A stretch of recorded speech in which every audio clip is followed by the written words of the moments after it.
Hello.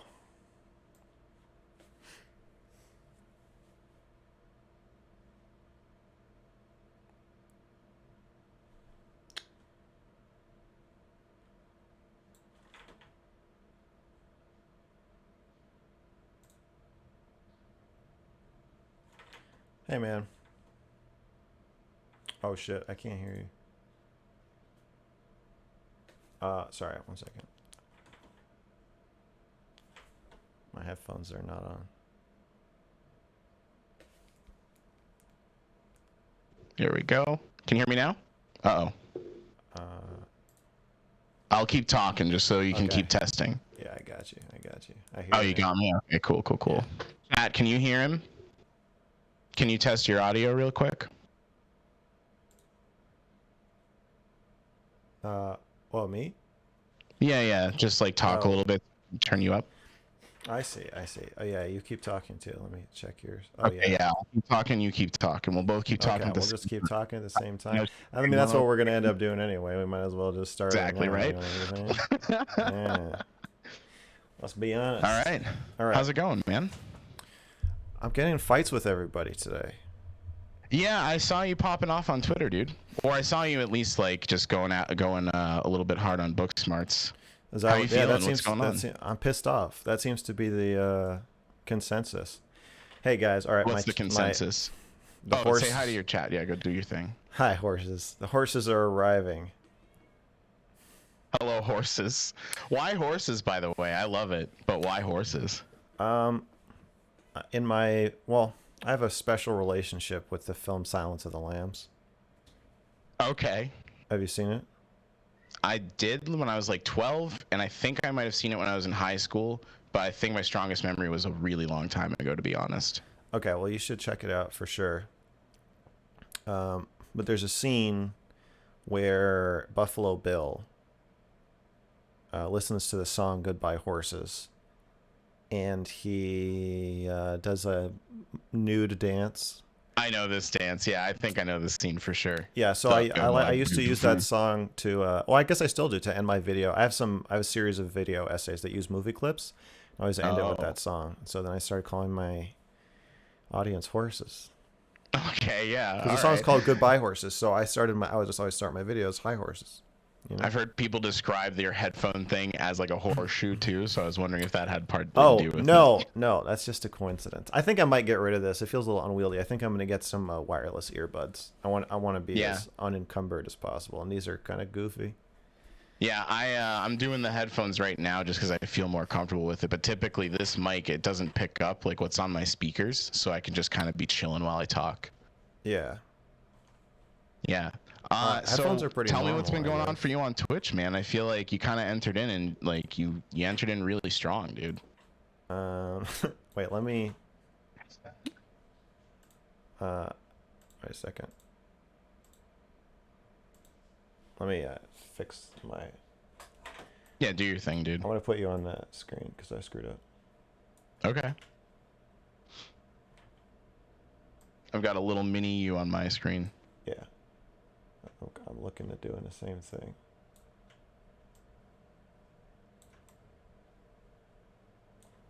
I don't know how you guys do this so fast. Just Like what? practicing. Put like the I person. Yeah, I think it's just practice. Like I put you on my desktop and I knew that I had a scene in my OBS that had my desktop right here. I see. You're Uh, learning though. It's not easy. no, no. I'm an old man too, so that doesn't help. How old are you? I'm 36. Oh, okay. I'm 30. I don't feel like we're too far off. Well, give it another 6 years, and suddenly you're like, wait a second, what? A scene? What do you mean a scene? And then you're Yeah, like, oh, let's see. I get what he means. I get what he means. But it takes a second, you know. Hang on a second. Do your thing, man. Let me know when you're good, okay? Chat, get comfy. It's a little dark. Okay. Okay. So yeah, how do you feel like coming on Twitch has been for you? Um, it's been good. I mean, obviously, like Destiny kind of launched my career, and I like 2 weeks ago, and I just quit my job. So Which is Well, that's it's good. an I mean, at ambitious least, thing to do. I mean, yeah, this could just be a spike of attention. If it keeps up, it'll be enough for me to live off of. Semi okay, but it's not. If it's a spike, then it's like, oh, that will be yeah, embarrassing. yeah. I think there's always that kind of insecurity with it, right? I'm a tiny Andy over here. Like I don't really have a lot of views all the time or support, right? I had like a Yeah, little moment where people started to have more eyes on me, and like people in the community that I was already a part of like started to recognize my name. yeah. But I think like that insecurity doesn't really go away for anybody at any Hmm. point. I feel Well, like yeah, they it's can kind of leave at always any going to be time. there. You're always Yeah. treading water. Yeah, I um, I think diversifying my portfolio. Like I've got Spotify. I've I'm a rapper, so I got my rapping, I got my rap career. I've got Patreon. Yeah. I'm an octopus. So I think Yeah. if I can keep that, then I won't feel as scared because I got banned from YouTube for 4 months last year. So that was fucking horrible. I think that Right. Are you getting monetized right now on your videos? I know it's like not the easiest thing to do, especially with the topics that you tend to go into. yeah. So on YouTube, like most of my videos are not monetized. Um, Do you like funnel that through Patreon or something? what do you mean? Like, do I try to get people to Yeah, subscribe to like me? just to make up for it, like encourage people to go to a Patreon or like put up No, I videos don't there for like a really. week in I mean, advance or like, I think something. mentioning it now, I'm obviously making people aware of it, and I put links and stuff. But I never ask for subscriptions or anything like that. Oh, okay, yeah. I feel like it's crass. I suppose. What do you feel is crass about it? I think it's patronizing. It's like you know that I'm not just doing this like for free, I right? don't Like know that people I put a do. ton of work into my videos and all my stuff. Like you know that you understand that I want money. Everybody knows everybody else wants money. You know I want you to subscribe. I don't know if they do though. There's Like, a big let's say button there that says somebody's subscribe. first experience of like signing up for a Patreon was you, or like even hearing about Patreon and understanding what the Well, impact of I'm not here to Patreon is. fucking teach people about what Patreon is. I don't want to do that. Like, If it helps or you out, I subscribe. You don't don't know see there's why. a subscribe button on YouTube and that I want you to push it. I ain't gonna be the one to fucking tell you. I don't want that But to. by that, then like, I want. wouldn't all creators then just like not benefit by like shouldn't they just all stop saying it because everybody knows it now? Yes, I would like I that. don't know if I that. would like that very Okay. I mean, much. I think it would interrupt content less, and there I don't Well, yeah, put I'm like the watching little channels I've been like. watching for like one. Well, you know what? I watch Red Letter Media a lot. Yeah. They never tell Do people to I don't know subscribe if I know either. them actually. You should check them What is out. Red? Yeah, what do they do? They got famous making old Star Wars reviews of the prequels and Star Trek Oh, okay. movies. With That's a new one for me. I don't know if you do you like movies? Typically, no, dude. All my watching for the last like all of my like media consumption since 2018 has been either YouTube or Twitch. Okay, I want to say Red Letter Media and Sick Animation are my two favorite YouTube channels. Okay, okay. Yeah, Sick animation, just already. you can imagine. I don't know you, but I think you'd like it. Okay, all right. On that note, by the way, what made you more interested in talking with me? I know you've been kind of like picky about who you've been discussing shit with lately. Why did you Oh, feel like okay jumping into this with me? I was being less picky when I agreed to do this. Per. But you didn't cancel. No, I'm not going to cancel. And I'm not saying I wouldn't have agreed to do. You were very direct and confrontational in the panel, Yeah. and I felt that I felt myself getting really like annoyed with you. Oh, okay, yeah. Yeah, Why? so I felt like we had some chemistry. It felt personal, but very quickly. It felt like everybody else was sort of posturing, and you were like, no, this is fucking personal, and I was like, fuck you, it is personal. So it felt like we had something to talk about. Damn. Okay. I wonder if I just feel like I try to be honest in this shit. Like I just try to like come to you with like what I'm thinking, what I'm feeling, and if you give a good point, I'm gonna be like, cool, you gave a good point. But if you give a weak point, I'm gonna push back. You know. Sure, I could have invented all that. I don't know. It's just a feeling I had. And No, it's not, you're not the first person in my life to say that I have a confrontational air about me, despite my attempts maybe not to I have think that I think air. direct confrontation works well for me, especially given the stuff I talk about. Like, Okay. yeah, and that's why I'm mad at Booksmarts. Yeah, can we talk about that a little bit? Yeah, So, what's your feeling now about the discussion that you had with him? I feel. Oh, like what I said is that he's mudslinging because he wants to talk about complex, fucked up stuff, but he also wants to be seen as pure and intellectually kind of detached from it. But What then gives you he the also impression wants that he? but then he also wants to make a clickbait thumbnail. And to me, the accumulation of all this is that he's mudslinging. He's basically just calling me a pedophile. It's the same thing that happens every time I talk to anybody who disagrees with me, I guess. Where it's like How do you know it feels that? similar. Sorry, go ahead. How do you know that he wants to like walk away clean from this? Like, what gives you the confidence in that? Well, the first thing was when we were talking, and he wrote to his chat, "This is getting weird," Yeah, I but he saw but that in then the but then he discussion. didn't say it to me. Yeah. That's a big red flag for me because I'm like, you could just say that. Like if you whatever like I know I make provocative stuff. If you want to call me a pedophile or say I'm weird or say I'm creeping you out or whatever, that I have to own that. I have to be okay with direct conflict and direct criticism, and I am. Yeah. And so I Do you realized think that that word weird kind of set you off with it? Was it the word weird specifically because of no, like the fact that it sounds like weird pedophile guy? no. It's the fact that he's saying one thing to me, smiling and nodding his head while typing something else to his chat. It Yeah. doesn't it Yeah. doesn't matter. He could have said to me, um, like, "Hey, I think you're being very boring. Like the stuff you're saying is not interesting." But then if he types his chat, "This guy's fascinating," I still would have gotten pissed off. It's the fact that you're lying. You're saying one thing to me and you're saying something else publicly about me at the exact same time. That's what pisses me off. Yeah, I hear you on that. What if he had said like, "This is getting interesting"?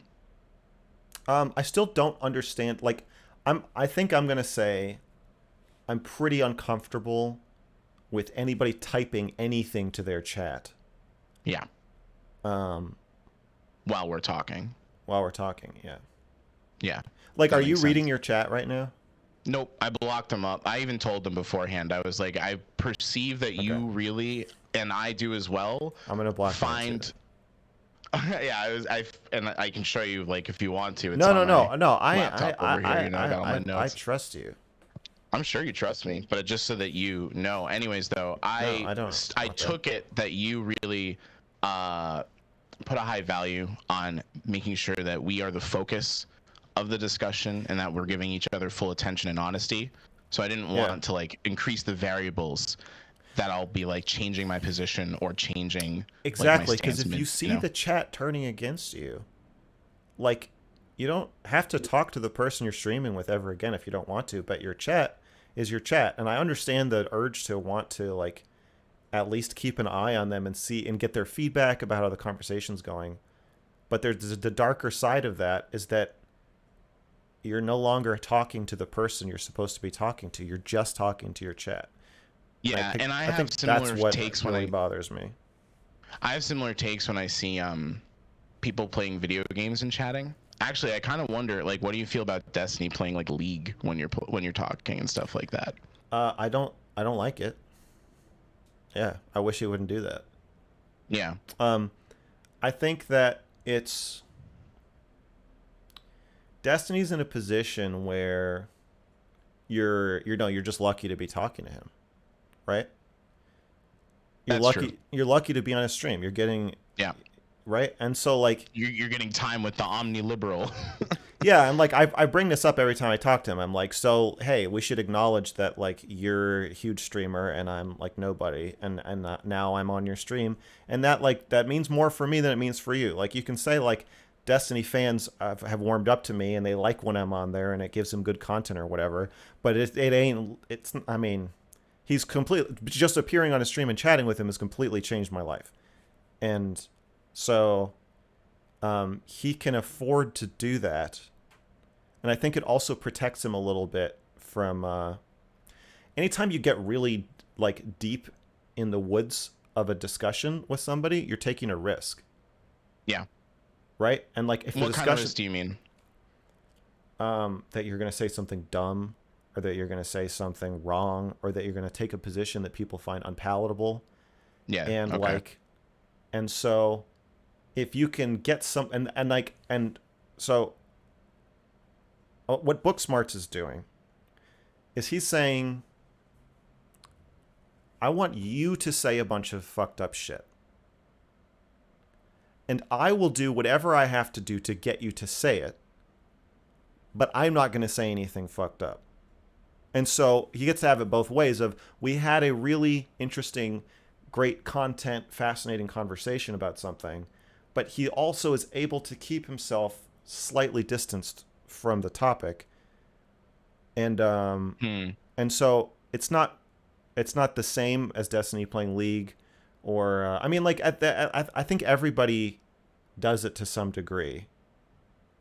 So, could But I give you yeah, my take on the Booksmart situation?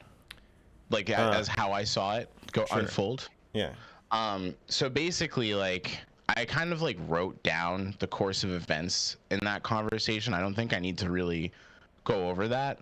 It might be useful for the sake of like the people listening though. But basically, like, okay, in your conversation, you were talking about why people might have reacted the way that they did to the movie Cuties.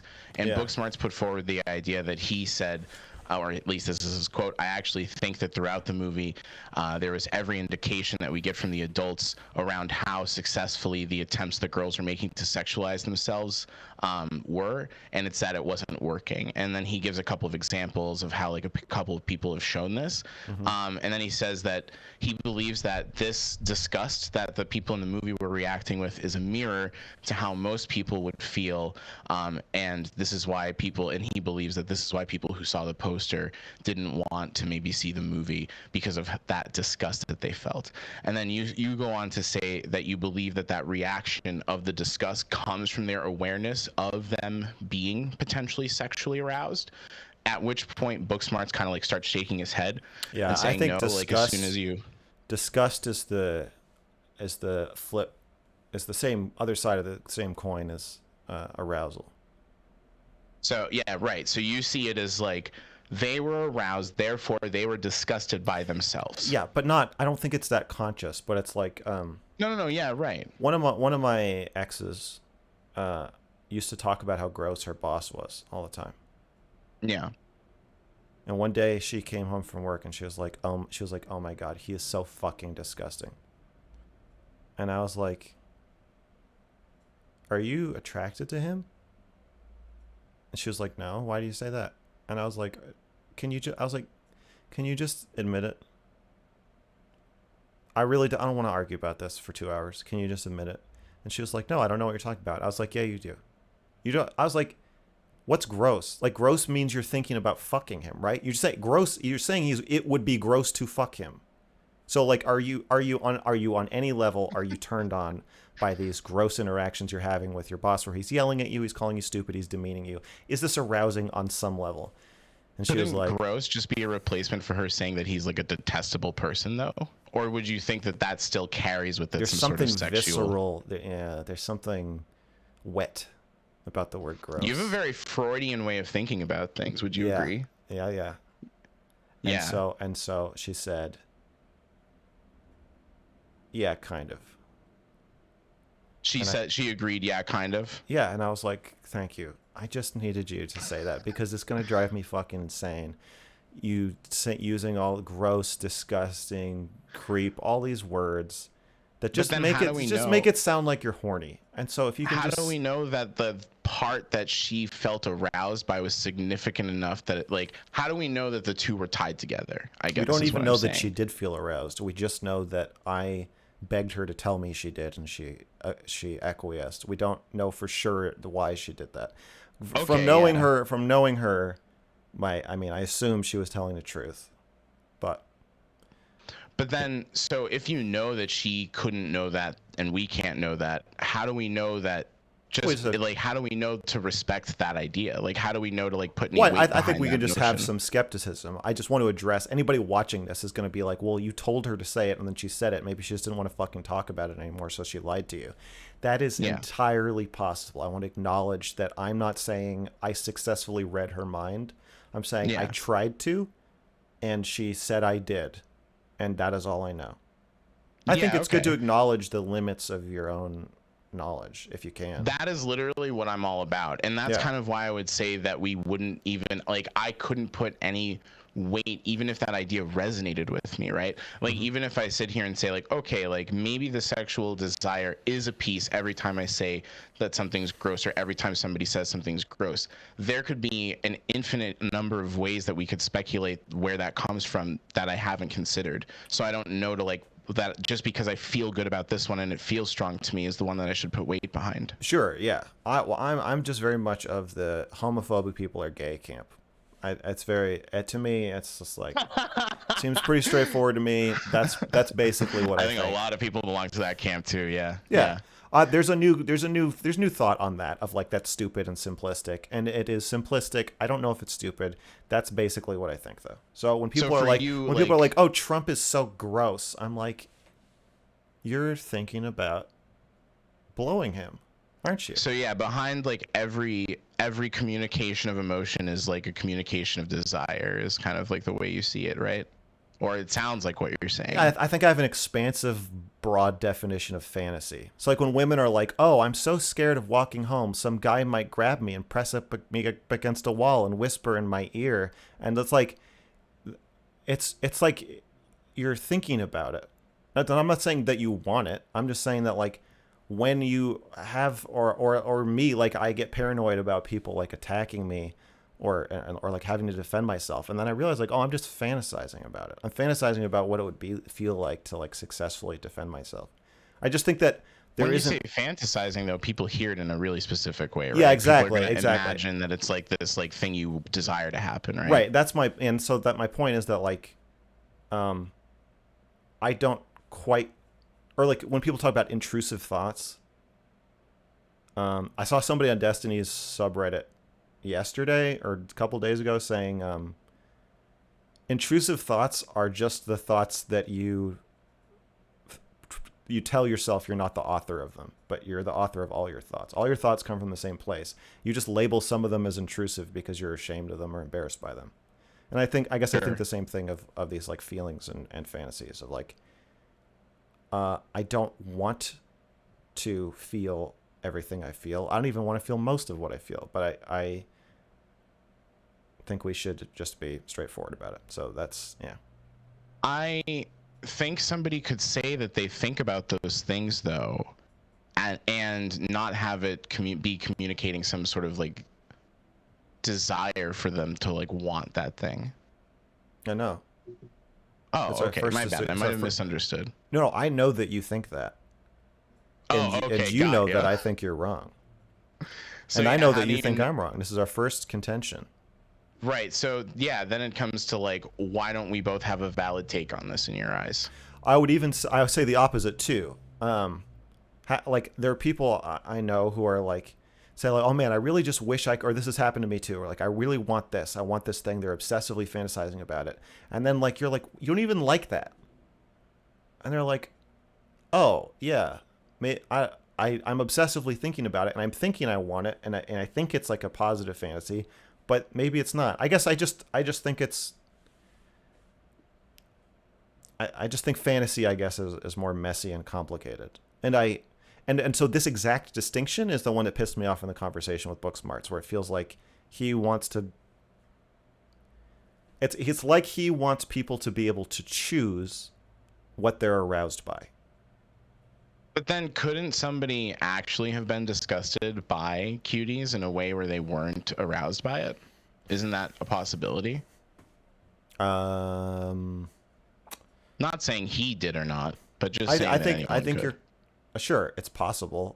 It's all this is all just theoretical. I think we're just talking about how we see Right. the world, and I'm not saying that it's Exactly. impossible. I'm just saying generally the way I see the world is when I hear a bunch of people saying X movie star or politician is disgusting. I think, oh, there's some element of sexuality in your proclamations. All right, but each of our potential theories or speculations on this, you believe, are valid, I right? think Like we yours can is have. wrong.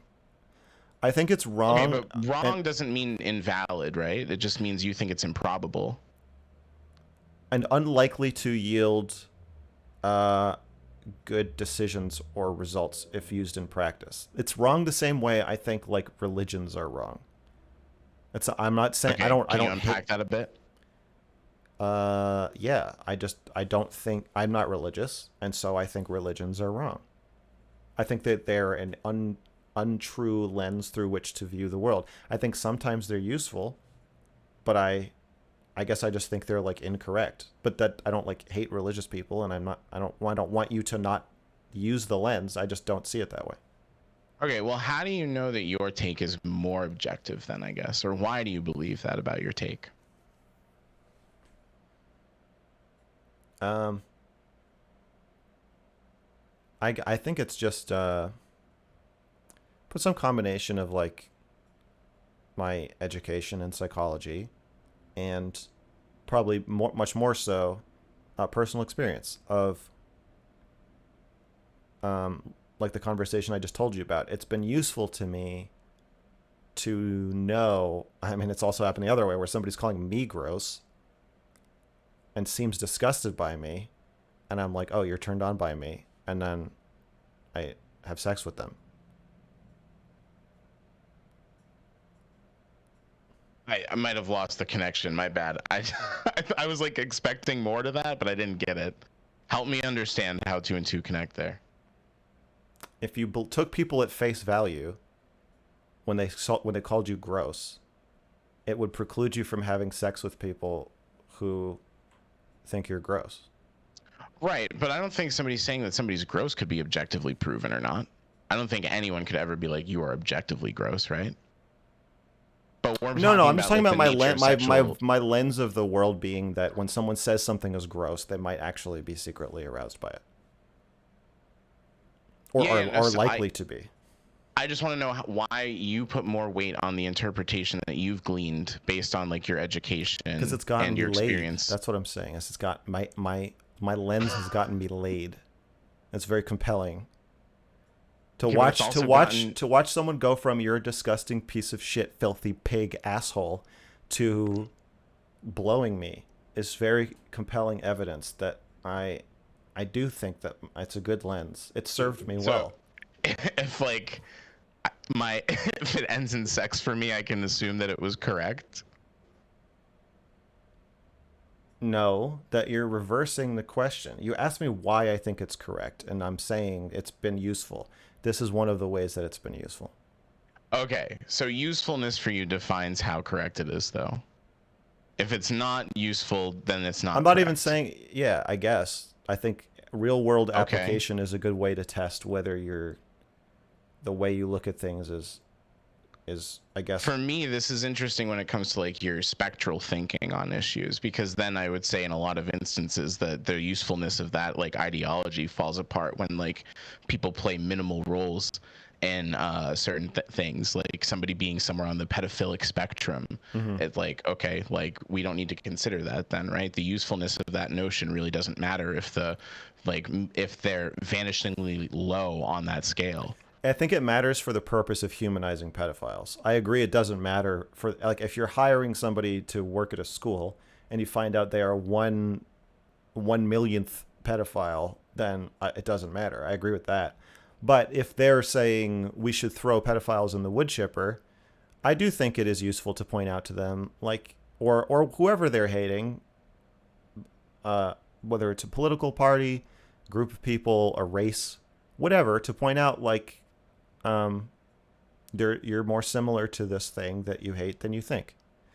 Okay. I think that's really what I'm trying to preach is like similarity. That none of us are that different from each other.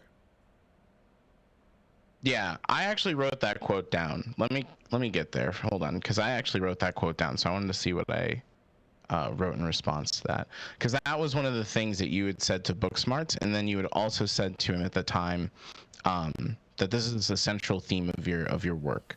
Okay, so Um, you can see how that if he's saying chat, this is getting weird. He's preaching difference Between you two, between us. He's othering me. I won't deny that. I just think that He, you could also interpret it. he, I, Go for it. Yeah. you know he's othering me when he does that. He's saying he is one way, I'm another way, I'm uncomfortable with the difference. To be real though, I get why you read it that way, and especially when it comes to this topic, when Do you you're think the really chat read it cautious that about. way? Hmm? I mean, do you think that? Are you saying you don't read it that way? I had a read where it's like it can also mean this is getting interesting, right? Sometimes people mean weird to mean this is different than I expected, And right? that's what And you like think. that Is could that all what you think he meant? this is different than I expected could be a potential read, If yeah. you had to bet $50 on what he meant, is that what you would bet it on? It's a good question. Let See, me think about it for a sec. practicality. I'm leaning towards no, right? Great. So then I'm leaning towards I wouldn't put it and on all there. for all practical purposes, we disagree. We agree on the most likely interpretation of what he said.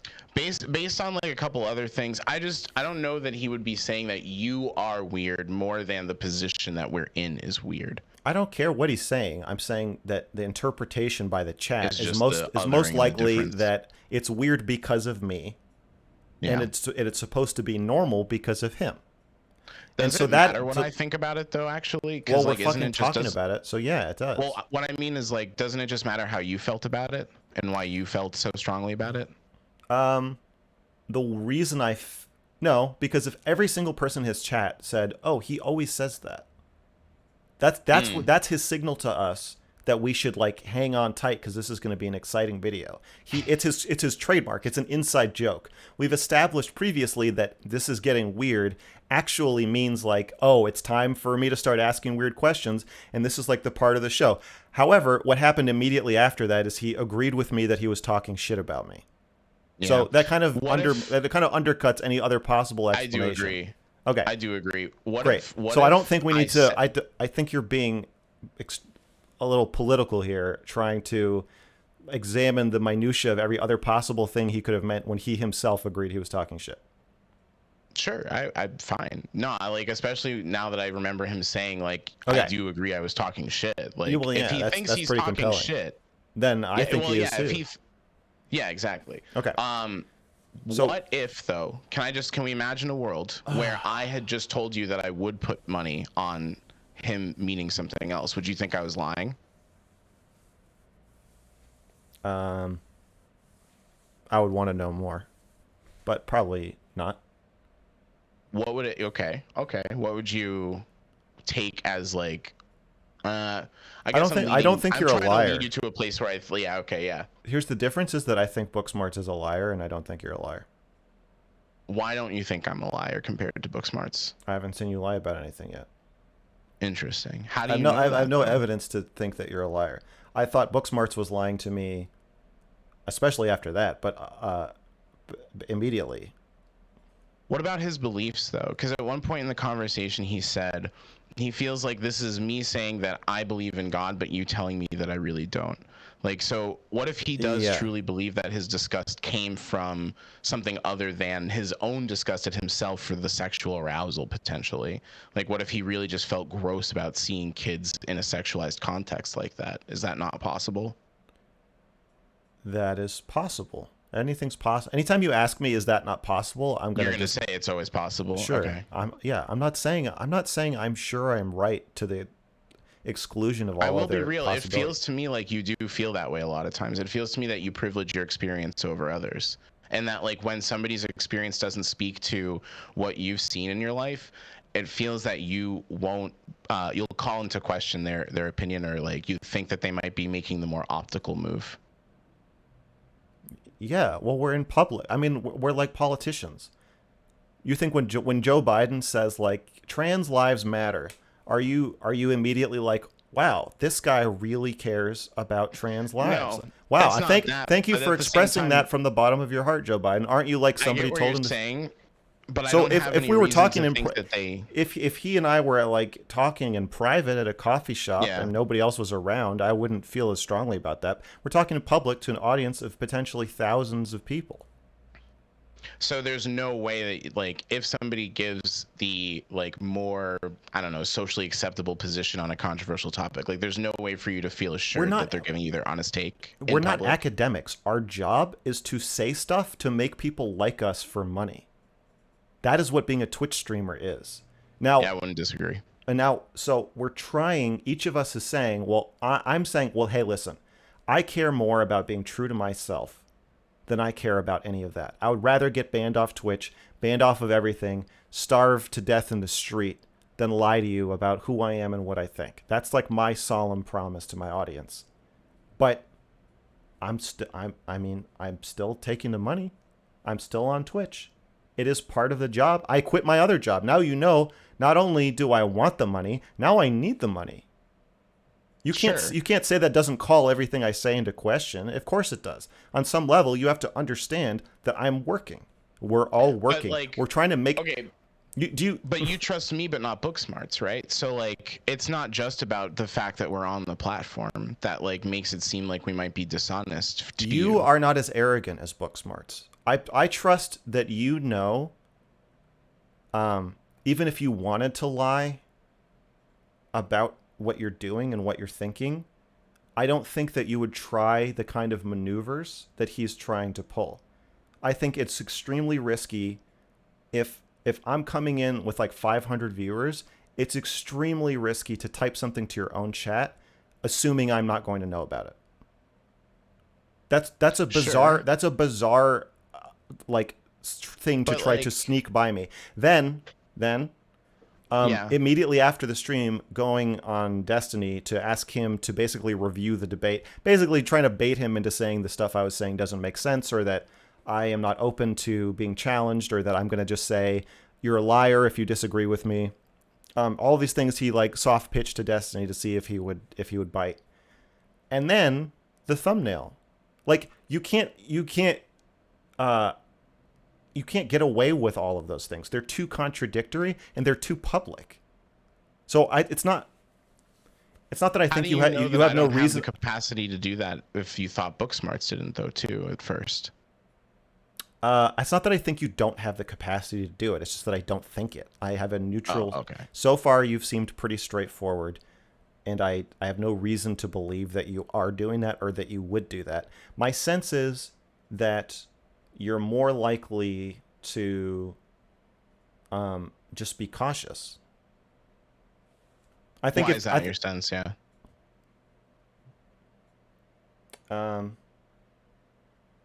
more likely to be cautious than to lie. I don't know. That's just how you seem. I don't know. Okay. Oh, also, Okay. the I thing you were bonding with me about is your own tendency to blurt out something in the middle of a group yeah. of people that makes them all hate you. Yeah, actually, you want to can I talk with you about that for a sec? Yeah. Cuz that's a real thing. So like I feel like back when I was in college I used to like divide the room like crazy, right? Like the first I went to the School of Museum of Fine Arts. And so I'm just like in this undergrad art program and I remember like the first year I was at school. Oh man, I'm dropping a lot of frames. Sorry, chat, that I'm dropping frames. I don't know what to do about it, but I hope you can deal with it. Do you want to restart Um, OBS? anyways, yeah. So I that is kind of bothersome. Hold on, wait. Do you want Is to it too restart much? OBS or do what you need Let to me do? just look. Yeah, chat. Can you give me some feedback? Is it like really, really bad right now? Because I'm now just noticing OBS giving me the feedback that it's like pretty bad. Okay. They're all saying it's fine, so let's just keep going. I'll do my best if things seem to crap out though. But yeah, okay. Anyways, so one of my first memories of being in class at this school was talking about where art has come in the last 60 years, like from World War II essentially, and like postmodernism. So we looked at this like woman who was in a gallery during like the first wave feminist movement, and she was like reading a speech out of her vagina, and that was her piece. And I was just like, that's bullshit. That's not art. That's bullshit. And it just like immediately divided the room. Like half the people in the room were like, I love this guy. Half the people in the room were like, fuck this guy, you know? And for me, that sort of like started me on a quest to like get people to like be able to hear me better, because I wanted to hear their opinions. I don't just want like to say my own, you know? And I think that came to a head for me when I mentioned the story to you when I was in a class where we're doing this mock trial of the Boston bombing and whether or not this dude should get put to death. And I'm like, this is a person who's gone through an entire life being like subjected to certain ideologies. Like, we'd be fooled to say that like we wouldn't fall victim to the same thing. And like, I don't think that we should be put to death over something like that. And that really divided the room. But I was like, I said it in a much less palatable way than I said it right now. You know what I mean? How did you say it? I said it something like, I don't think this dude deserves to die. Like, he's just a kid like everyone else, you know? And they really got annoyed with that because like he had killed kids and stuff like that. And I tried to alter my message in an unsuccessful way by being like, you're going to make him a martyr. You're going to legitimize what he did, right? And like try to appeal to them in a way where like, I'm You're not making the backpedaling case then, because that's a completely different argument. Exactly. I'm not making the point of empathy any longer. I'm like, oh, maybe I can make them feel like they're giving him too much power by doing this, and that'll be good enough. But I didn't feel like I had anything to gain from like standing that ground on the empathy. And yeah, I don't know. Now I feel like I'm in a place where most people are able to hear me, and I'm able to hear most people and augment my understanding based on that. But it's not something that I feel is compromising my position at all. I feel like I'm able to hear people better, and they're able to hear me more. Do I make you feel like you're compromising? Not right now, no. But I think you feel like you're compromising, right? When the other day, did I make you feel like you're compromising? In the talk with Chud, not at all. Okay. No. When I enter a conversation, like I want to make sure the person who I'm talking with can hear me really well, and I can hear them really well. And part of that is like picking my strategy. But it seems like to you, picking your strategy is like compromising your tone. For me, I just feel like it means that you can hear me better. Picking your strategy for the purpose of getting other people to hear you better is compromising your message. Definitionally. Why do you think that? Yeah. I just think that's obvious. I mean, definitionally, because the point is distorted. There's two things you have to balance. It's what do I feel like saying, and what does this person want to hear? Right. And if the thing you feel like saying is completely unpalatable to the audience, they won't hear it. So the thing you felt like saying in the class was, this kid doesn't deserve to die. He's a fucking kid. What are you guys thinking? And the thing, they were not willing to hear that at all. And the thing they were more willing to hear, probably not after you said that, but was, we're going to make more terrorists. And you don't like terrorism, do you? Right? And so you were trying out modulating between the two, or seeing if there's some way to strike a balance between the two. Right. And I mean, like, yeah, there's times where I just want to scream unintelligibly. Like, I'm not saying that I am always just blurting out whatever I want, whenever I want, or that I'm not filtered or thoughtful. But I think that I place a high emphasis on what do I actually want to say, and the compromises I see people making, especially on Twitch and social media, are so much more severe to me than they seem to think they are, where I'm like, you're actually completely gutting yourself to try to water yourself down, but the audience doesn't even want you to water yourself down. Like, people seem to like the way I talk. I'm getting a lot of positive feedback about it. So that's what's even weirder, is that when I go on a channel that I am surpassing or going to surpass soon in views and followers and money, and basically every objective metric that you could possibly want, and they're still like, well, don't you think you should tone it down and be nicer? And I'm like, I'm being like, before, I never toned it down before. I spent 4 years putting my heart and soul into my content on YouTube, and then if you go back to college, much longer. Yeah. with no reward whatsoever other than feeling like I was true to myself. And now that I'm being showered with money and praise and attention and like people emailing me telling me that they love my content, now I'm going to water it down. That makes no sense. Why would I do that? Of course I'm not going to Yeah. do that. But then I guess I would just suggest like you're getting successful off of that right now, or you're seeing success from that right now, right? But Yeah. who's to say you wouldn't see more success? And not saying that you need to see So more what are you success. appealing to? My sense of greed? No, How no, no, much no, no. I mean That's like if I what I mean is this, because you're saying the message would get distorted, right? But I think if you make that message reach more people effectively, like then that's what? better for the message through I the way that you could deliver it. but being yourself is the message. Is it? Didn't you say you want people to humanize those who we normally like think are monsters? Yes, but I think that the way to do that is to be yourself and to let others be themselves. I really I think disagree there though. self-love and self-acceptance and forcing other people to accept who you are will enable that empathy and I that don't think they'll human always get that connection. takeaway though, right? I don't think they'll I always don't get the care if they takeaway. I don't care what they That's the, where I think you're at odds with like what you're saying to me and what you're doing, where like it sounds like what you're saying is you want to like you have this message, but then when you talk about what you're doing, the message, it doesn't matter so much. no. I'm saying the takeaway doesn't matter. The message is everything. The Can you, takeaway yeah, is can nothing. you talk about that a bit more? I don't Yeah, understand that. everyone on earth could tell me that I'm wrong and I will still think I'm right. Because it doesn't Why? matter. The feedback about my message doesn't matter to me.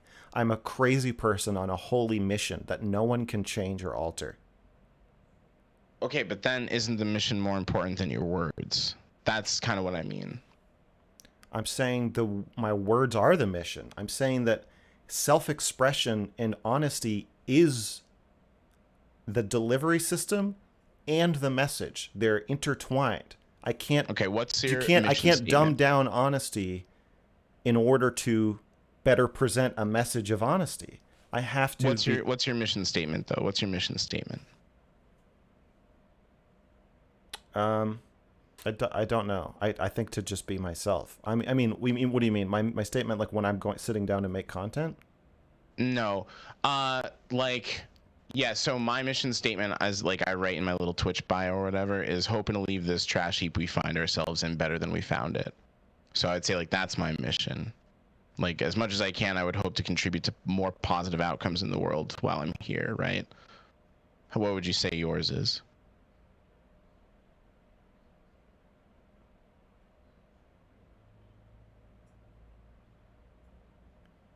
It's hard to answer because I so badly want people to listen to me. Is that the goal? Is it you just No, want people to but it's listen? not the goal. That's what I Okay. you're making me realize that that's not the mission. All right, yeah. I mean, take your time. You said in That's Bookmark what I conversation want. you like That's what I taking time, want. so. I want to make the world a better place, just like you do. Okay. And I don't think it's a trash heap. But that's for debate. I want to Yeah, make the world a I'm a better little more place. cynical on that. Yeah. Yes. I want to make people understand each other and themselves and love each other more. But that having a mission compromises the mission. Having a results based mission statement compromises the mission, which I think really is to just tell the truth and be myself. I don't think those both can be like here's the deal And is to first I don't think that that's a results based mission statement that I put forward because it doesn't say like what I want to see, it's just I hope to lead to more positive but outcomes, right? leading to is already a external goal, and I don't operate from those external goals. Okay, but then how can you hold the mission that you want to improve the world and lead to more positive outcomes I'm but saying not? it's not the mission. I would like Oh, it, but okay. I'm saying that can't be the mission for this reason. All right, so yeah, then what's the mission? All right, then what's the mission then? I don't know. To just keep going, to be true to myself and make what I think I need to make and say what I think needs to be said and especially what I think is not being said. Okay. Then are you lying to yourself when you say that you hope to lead to more positive outcomes in the world? No, I just don't prioritize it.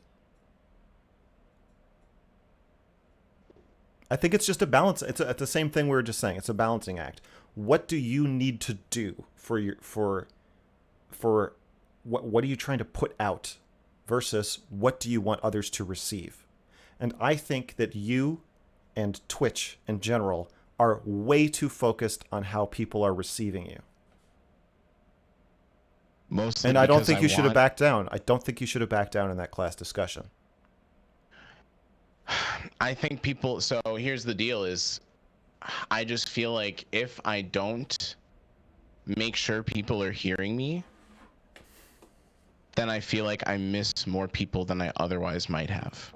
Yeah. And it's absolutely. important for me for people to hear me. And I feel like it's also important for you for people to hear you. But it seems like you want to just like, now it seems like screaming is more important than being heard, right? Always. It's always been more important than being heard. And after my class discussion, I spent the night in jail. That's something I was going to ask you about. Like, are you okay with like all of the potential, like, are you okay with this maybe being a life-threatening consequence, like to have this mission of honesty? I get death threats. Right. Like, I don't think that that's okay. I don't think you should get killed over this shit, right? Like, No, especially that's if why you I have a bunch of fucking guns. Okay, but like, if you get killed over this, do you feel like you will have made progress towards the like hope, like the outcomes that you were hoping to go to? I Like, don't know. I'll be dead. okay, you know what I mean, though. I don't care. Why not? Because I'd rather die on my feet than live on my knees. Would living on your knees really just be like making sure you don't get killed for the things that you believe The in? only reason people would kill me for being honest is because of everybody else being dishonest. So to me, But if they're watering too down dumb my to understand what you're saying, watering down my content for the pure purpose of self-preservation, money, or even just to stay alive is kowtowing to pressure from other boring content creators who are too scared to fucking speak their minds.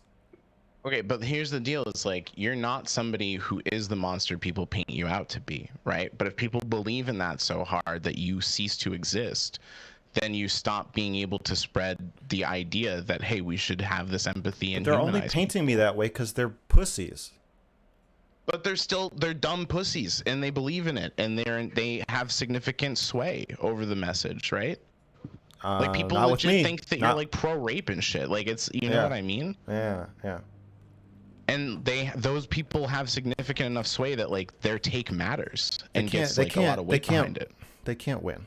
No, no. So giving up in any kind of way to like make sure people don't hear you that way is letting them win. Absolutely.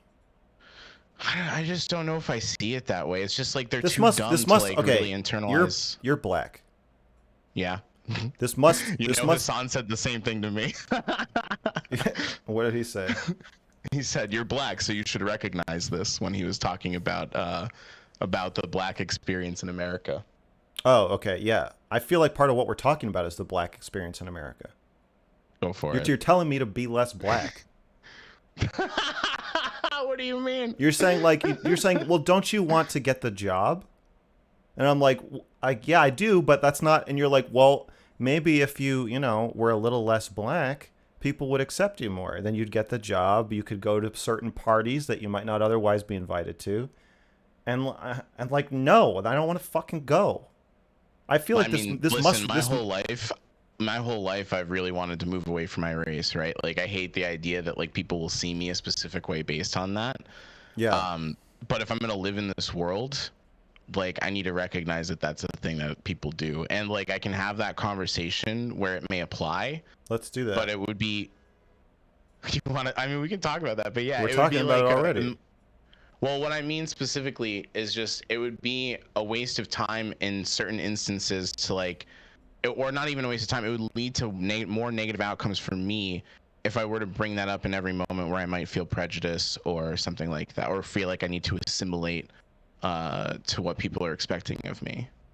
Like if I was in a job interview and I feel like I need to assimilate, and I'm like, hey, right now I feel a lot of pressure to assimilate to your white culture, Yeah. like that would probably preclude me from access to things that would be a positive outcome in my Yes. life, right? Yes.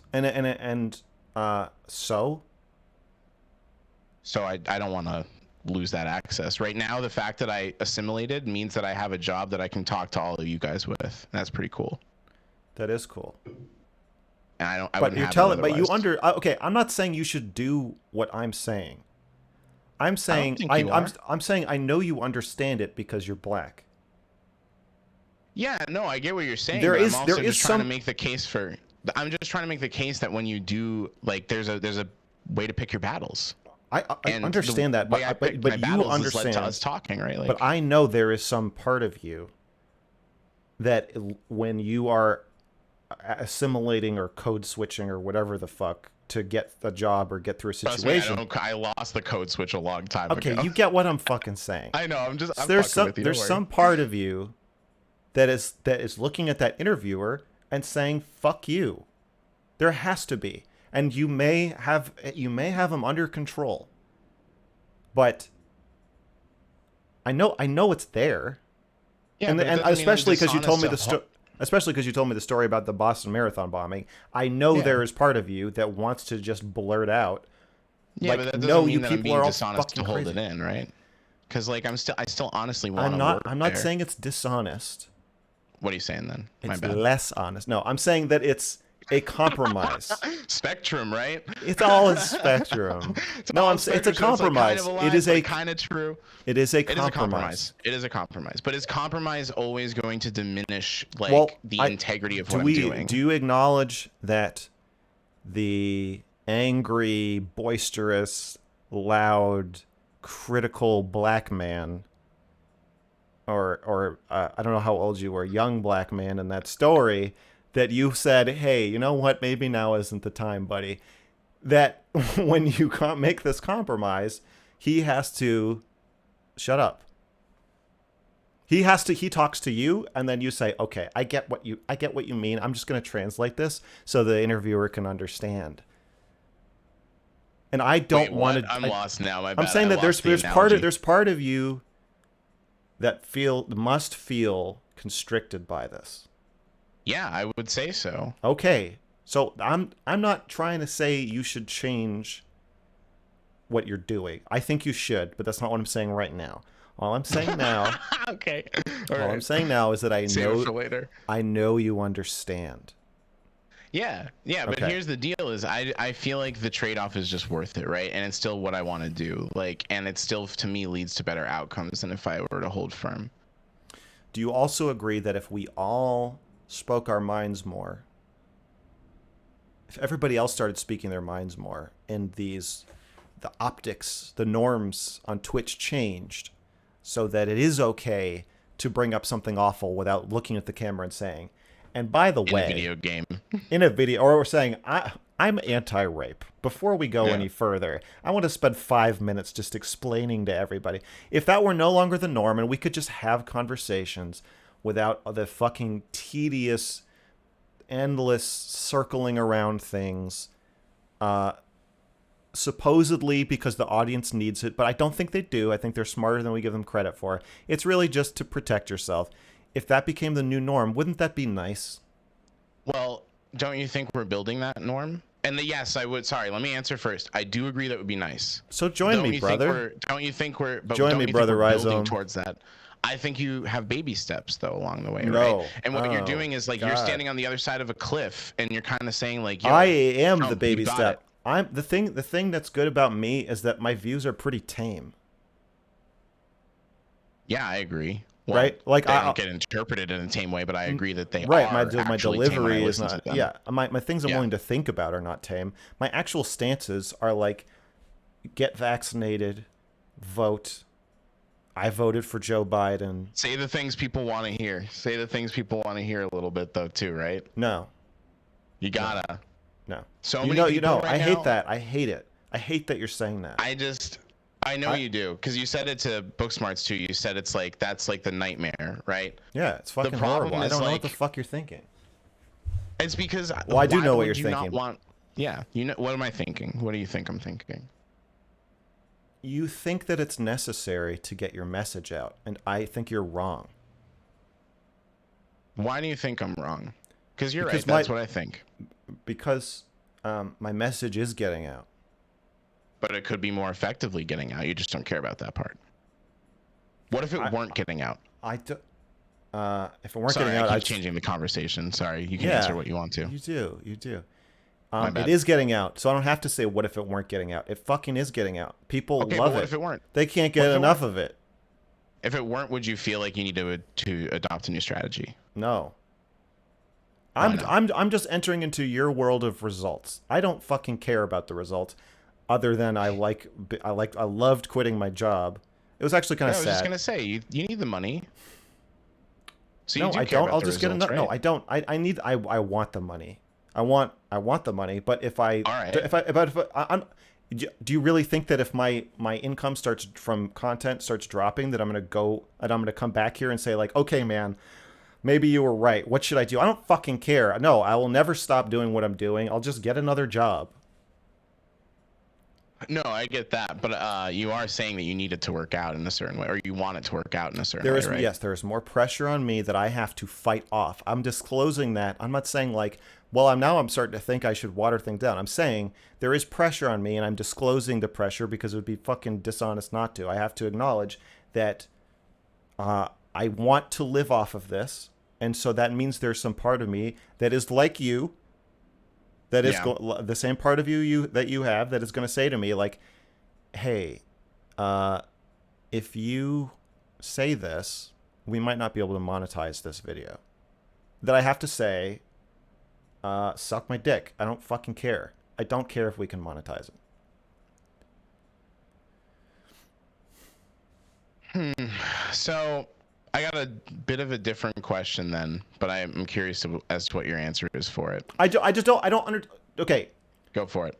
Twitch is boring. All of this shit is boring. These people are boring. These conversations are boring. It's a unholy alliance of boringness that is being upheld. Yeah. And then when I come onto any channel and talk about anything, there's a reaction video, then a reaction video to the reaction video, then a debate about the reaction video. And it's like, why don't you just why do people have to talk about things I said? Just fucking say what you think, and then we can all just say stuff. I mean, like, it's great for me, but like at the end of the day, I would like everybody to kind of join in, and I'm not saying I'm the only like content creator in the world who says interesting stuff, but I'm saying that I am pushing against a culture, I think, of boringness, and I'm getting rewarded for it. That's the craziest thing. I could totally understand if I only had 10 concurrent viewers, but like I made Twitch partner or affiliate in a week. I might not get qualified for partner because I'm sure they won't want to approve me, but I'll qualify later this week, and like I'm being showered with praise. You know, I haven't received a single hate mail or hate message since. That's good. I was kind of wondering that shit, to be honest. I have literally received 0 hate mail. I'm getting showered with so much praise that when Shaylin is like, "Hey, do you want to have dinner?" I'm like, "Why aren't you telling me I'm a genius?" Do you feel like your reception in the Twitch space has largely been more positive than your other online endeavors? I think of the Twitch streamers talking about me as having to, well, first of all, they want an audience, and the people are interested to hear people talk about me right now. And I know that it's not going to last forever. It's not. There's certainly a spike. And so I don't take their response to me super personally, except like Destiny and Vosh, I think, are mainly the two streamers who could just, there's no pressure on them to respond to me in a certain way. They can just like do whatever they want. So I think Vosh genuinely doesn't like me, and I think Destiny genuinely does like me. But I feel like most everybody else, I'm like, you're just making a TV show about like what you should say. It's all. Do you not think that's helpful for the people who need to hear it though? Like, for example, like let's say somebody is gonna be on your side, they just need to hear that you think rape is bad. Like, Do you not think like just doing the boring stuff helps you No, to do the more saying edgy rape is stuff? bad makes it so that's not my side. My side is I don't want to say rape is bad unless that's what we're talking about. If you want to title the stream "Is Rape Bad?" and then have a stream with me where we discuss the intricacies of that topic, then fine. But what I don't want to do is if the stream is about "Is rape common?" and then I say something about it and you're like, but that's a bad thing, right? No, I don't want to do that. Yeah, I get that. I think there's just like so many topics. Like we can't control people's trauma or where they're at in dealing with their trauma, right? Right. And like I feel like to a degree we are getting it like with your content it gets into that like like not curating your message gets into that territory of potentially putting the onus on somebody else to be like at a specific point in dealing with their trauma. It's triggering. And yeah, and like that's Yeah. why I think that it might be to your benefit to like do that boring stuff up front, just so people who have trauma or who are adjacent to trauma don't like feel that way about it, right? No, if you're not ready to dive into a dark pool of your trauma, then don't watch my content. Okay, I guess that's now the warning that you got to have up front and on stream, I think anybody, I think people know that already. now they do. I think that's what people were reacting to at first, though, right? Because they're just like, who's this guy?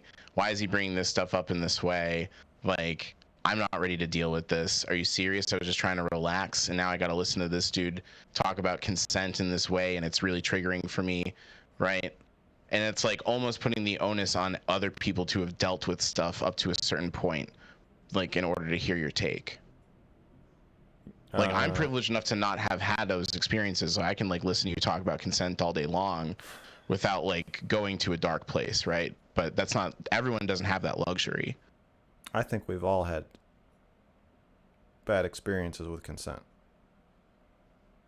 Okay, for what I mean specifically is there might not always be trauma for everybody around consent or I like don't those know. issues that you bring up, because I don't feel like I've had My something traumatic in a lot of the realms of the things you're talking about, and I have a very privileged identity in the sense that yeah, sure, I'm black, but I'm a dude. I'm pretty big. Like when I go outside, I don't have to be afraid of things, right? And like no, I we think don't. being a big black guy does make you afraid of things.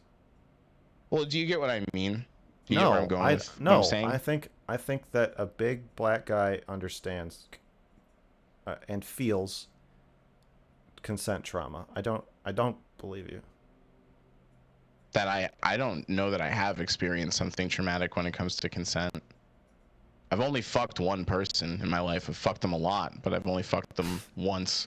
And I mean, I've only fucked one person, so it's not like I don't think it has to be sexual for you to understand it. I think we have all had the experience of feeling forced or coerced. I mean, even the story you told about the Boston marathon bomber, uh, some part of you, when a room of people is turning on you, has to feel violated by that, where you know there's a threat there. And if you're black, the threat is more explicit.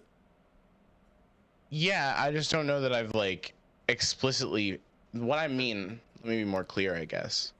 And now I'm curious too why you think there would be a lie in this, but it's like I don't know that I've experienced trauma around like Yeah, anything any experience I've had. I'm not saying you're lying. I'm just saying that I think I have a more spectrumy definition of trauma, where I think that there are experiences that you've had, even the one you've told me about, that could be traumatic, more than you may realize, or that you could connect to at least and understand and have a As strong, trauma.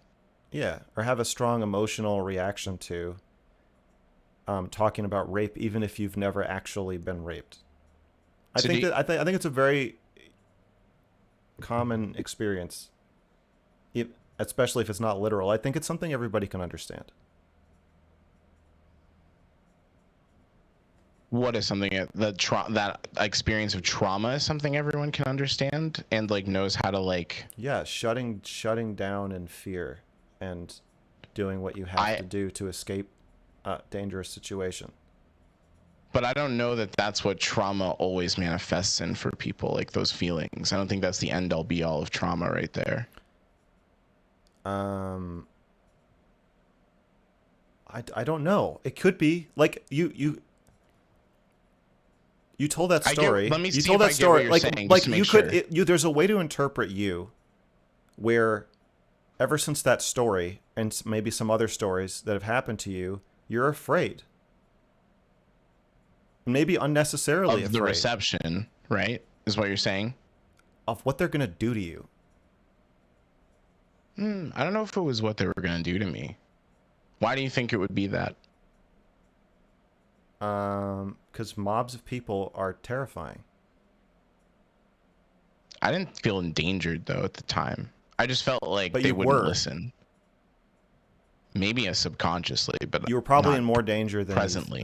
I was in more danger than I thought. Well, you were, yeah, clearly, right? Yeah. I didn't know I was in danger, but I could have gone to jail for a year and a half. That was the maximum sentence.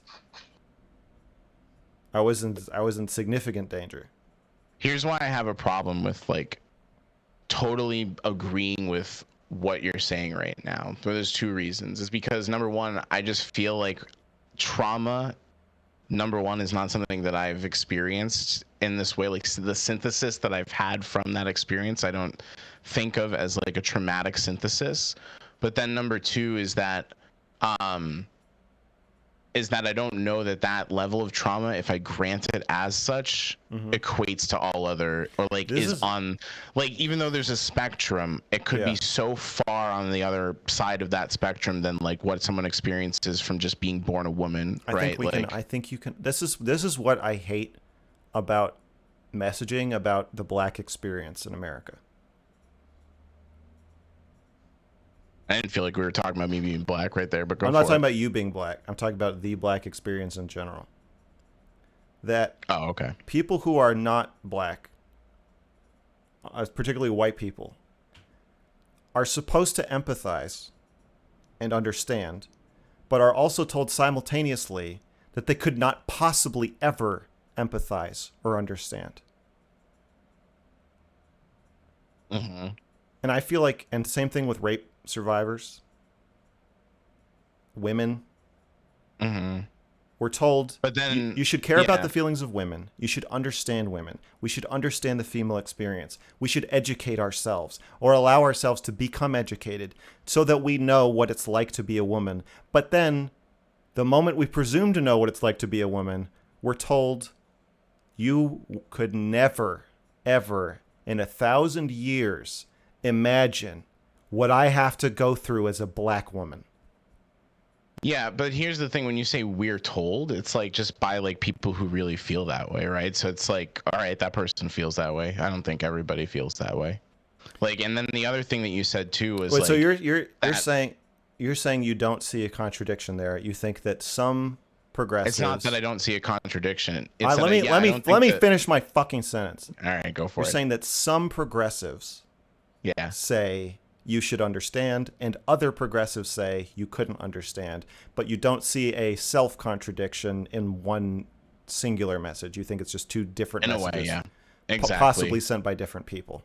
Exactly. And the other people who are saying that you should try to understand aren't saying that in approaching an understanding, you actually are gaining an understanding. But they're saying that your attempt should be to empathize, not necessarily that you should end by feeling. We should be trying to empathize, but we should fail. We should fail to empathize. I don't know that they're saying that. I don't think that they're saying you should or should not fail, but it's like, the attempt. So exactly what you said. So let me get this fucking straight. Okay. You're saying that if a very politically active black woman on Twitter says, even if you spent the rest of your life walking in my shoes, you still wouldn't understand me. It's not possible for you to understand what I go through on a daily basis. Yeah. You're saying that if I asked her, do you want to be understood? Yeah. Do you wish that I could empathize with you? She would say no? No, I think she'd say yeah. But that it's not wishing possible. that could happen and thinking that it's not possible could exist. She would say yeah, but it's not possible. Yeah, that's what I think. She'd say, yeah, you can try, and I would like that you could try, but you can't know for sure.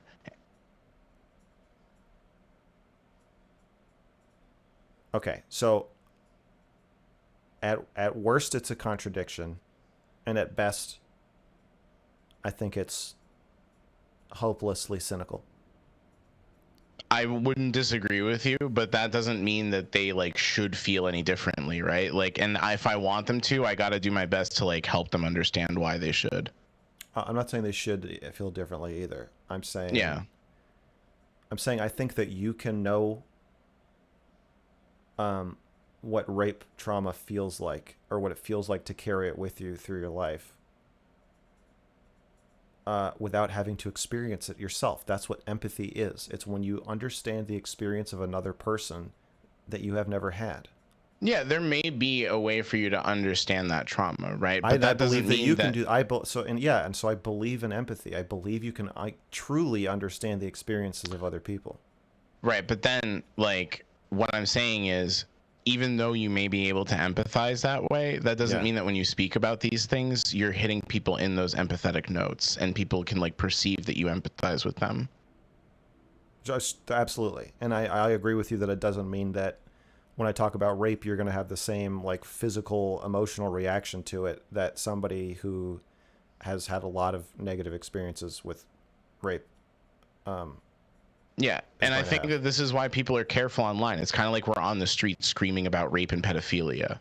And it's like people are walking by with different kinds of trauma responses and like, you know, maybe some of them pay attention to the conversation, some of them No, half I listen. don't believe that at all. I do not believe that the average content creator is afraid of on behalf of the audience of the feelings they're going to evoke. If you told the average content creator, if you give your audience a traumatic flashback, you're going to get X subscribers and X money, they would just do it. I don't think they give a shit. You might. I believe that you might. But I think you're scared also. I think you're scared of what will happen to you if you upset other people. And I don't But think why it's do you just think why do you think I would be scared? Why do you think I would be scared? I Maybe I think am, but why would you think I would be? Yeah. I think something from your childhood, or many things from your childhood. I just think you grew up. It's clear to me that both you and I grew up terrified of making people angry at us. And at some point in our lives, I wouldn't disagree. okay, and at some point in our Yeah. lives, we we both have this politician part of ourselves who that knows how to work people and keep them comfortable and keep ourselves safe, and then we both have the part that wants to get off the leash. And at Mm-hmm. some point, I decided to just be the one that gets let off the leash. Let that one drive.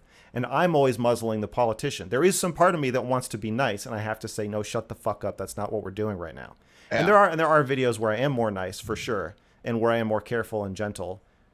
And You don't talk to your audience like you talk to other streamers in my opinion, by the way. You talk to them a lot more down tempo, a lot more chill. there's a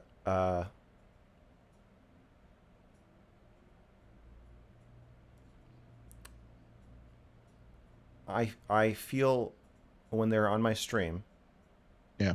responsible for their experience.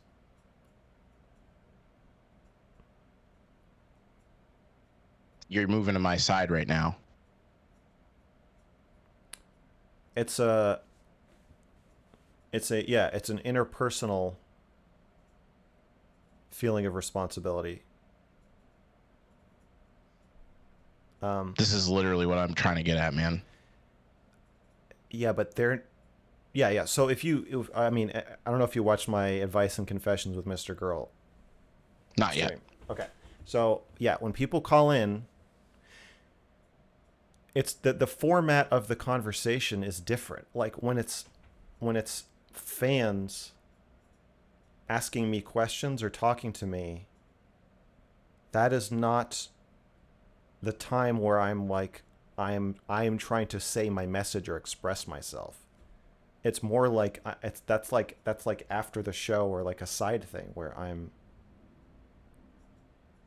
um I don't want to say caretaking, but it's a more gentle role. It's like I'm hosting them in a way.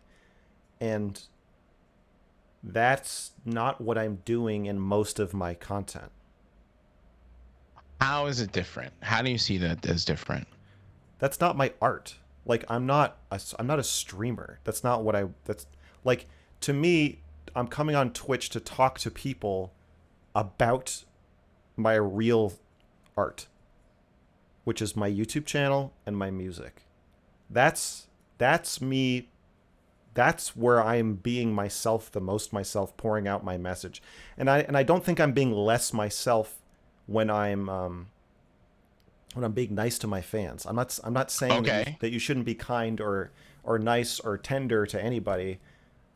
Well, then don't you see my side then, right? You can be nice, you can be empathetic, you can be kind. You don't have to compromise your message overall. I don't know if my fans pissed me off. I would tell them. That's the thing. As Sure. I don't. I do that too. I'm not compromising when I talk to them because I'm saying what I want to say to them. I'm not Okay, muzzling okay. myself when I'm being nice to my fans. And when people But call in, you want to be nice and understanding and empathetic, and so that's not beside the point with your fans, but it is besides the point with your other content to be empathetic and understanding, despite the I think fact my that like the content is message might empathetic be and there. understanding. I think I have the most empathetic, understanding content of like I'm trying my hard. I think I'm good at being empathetic and understanding. I think that is a central message of my content. I don't know if you don't think that, that's fine, but I don't agree with you. No, I'm not trying to make a claim about how empathetic your What we're content talking about was. I is how guess the reason that I provocative. said that, We're talking about how provocative I am. sure. Provocation is the thing that we're afraid of, both of us. Let me see if I agree. Making people angry. Misinterpretations is what I care about the most. I wouldn't say provocation The class did specifically. not misinterpret your statement The about the class Boston isn't the only Marathon. reason, though. It's not just the class. I've I know, said but things in that, that like, story, they didn't misinterpret you. They correctly interpreted you and hated you for it. sure, but that's not the only thing that leads me towards the approach that I have, right? But Like, in for that example, story, okay. In that are we story, only you going to dumbed latch onto down. that story, though, as I like the want to talk whole about that story, ethos? but yeah, I think it's an All right. important story because All right. I I have have a lot of a, other stories, you know. well, I have a extremely analogous story where you All right, took go one for it. path Yeah. and I took the other, Yeah. right? I feel like it's a great story of you. Your goal was no longer to express what you thought. It was just to shift them towards not wanting to kill this person. For even if it was for a different reason than the one you originally stated. You appealed to Okay, I their agree. Yeah, I agree. Yep. okay. So I'm not afraid of provoking my audience. Um, I'm not. I'm not being nice to like. I have not had a major conflict with my own audience yet. I sense that I will, and I think that when I do, I'll tell them I'm angry at them or disappointed or whatever harsh parental things I'm going to end up saying to them. But and I'm not saying anything particularly provocative to you right now because we're just not talking about it. I'm not saying that if you're not being provocative, you're lying. A lot of my videos are just not provocative also. There's a lot of boring or not boring, but like mild videos and mild takes on my channel. If I don't have anything provocative to say, then nothing provocative comes out. I'm just saying I'm not saying provocative shit just to say it. Just like you are not always avoiding provocative shit. Sometimes you just don't have anything provocative to say. So, does that mean like every time you're talking to your audience, you're not, so far, you haven't had the need to be provocative or have felt the need to be provocative? Or had the desire to be provocative and then stopped yourself? We They ask me where I bought my shirt, or they ask me if I think frogs or dinosaurs would win, or they ask me like some of the shit. Sometimes they do throw a personal question in there. They're like, can you tell us about your mom or something?" And then I don't answer it if I don't want to. So my conversations with my audience, like with the chat, are usually not that intimate. They'll sometimes they ask me like, what's my take on incest, and I say, I think it's immoral because there's usually a power differential, and most of the So, time, but it's not like that's a controversial subject, and I'm not saying it's gross or inherently bad. I'm saying why I think it's bad, which could be provocative. I just don't think they're going to find that very provocative. It's a okay. You did use a word a moment ago I want to go back to, though. You did say with your audience you have a more gentle approach. Doesn't that suggest that you are approaching them in a way where you No, care more? I feel more gently toward them. When I'm talking directly to them, it's very different from, like, I used the N word on my rap album 3 times. Okay. Well, I'm not going to use it talking to you. I would send you a song where I said it. I'm not going to use it in this conversation, even if it weren't against TOS or whatever. If we were just talking alone, I wouldn't say it to you. Okay. Where are you going with it? That's not me like holding myself back. I just don't want to.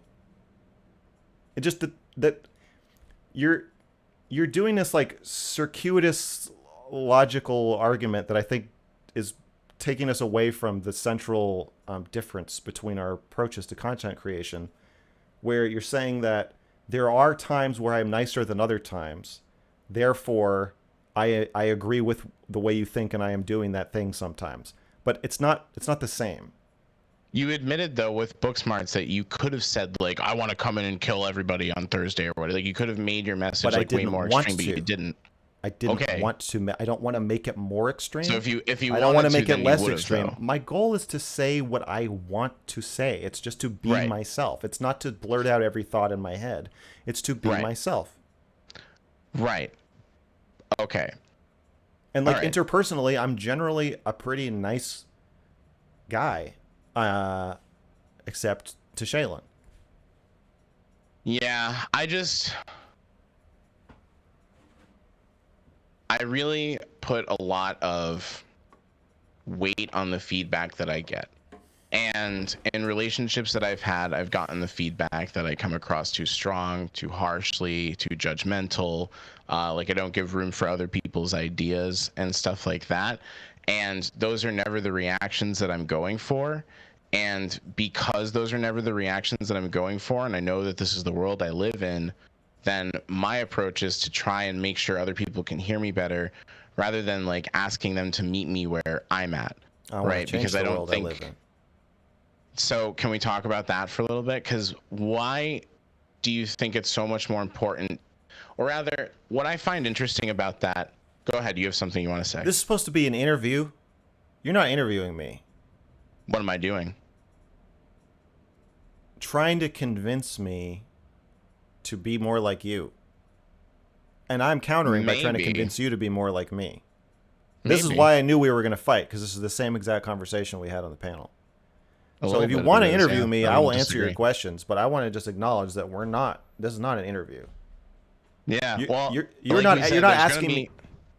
No, it's only contention. You're not asking me anything for the purpose of discovery. There's no space for me to actually answer or explore any of my ideas.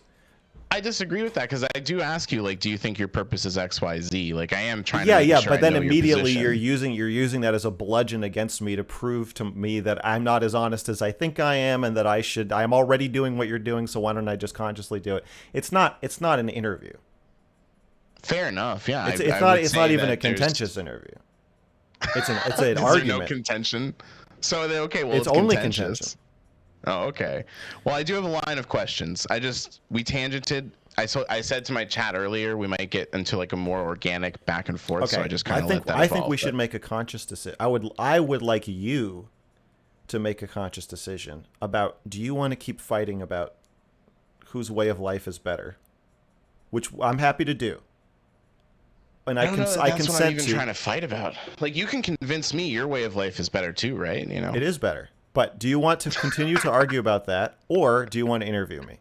I think those are two different things. I just want to know which one we're doing.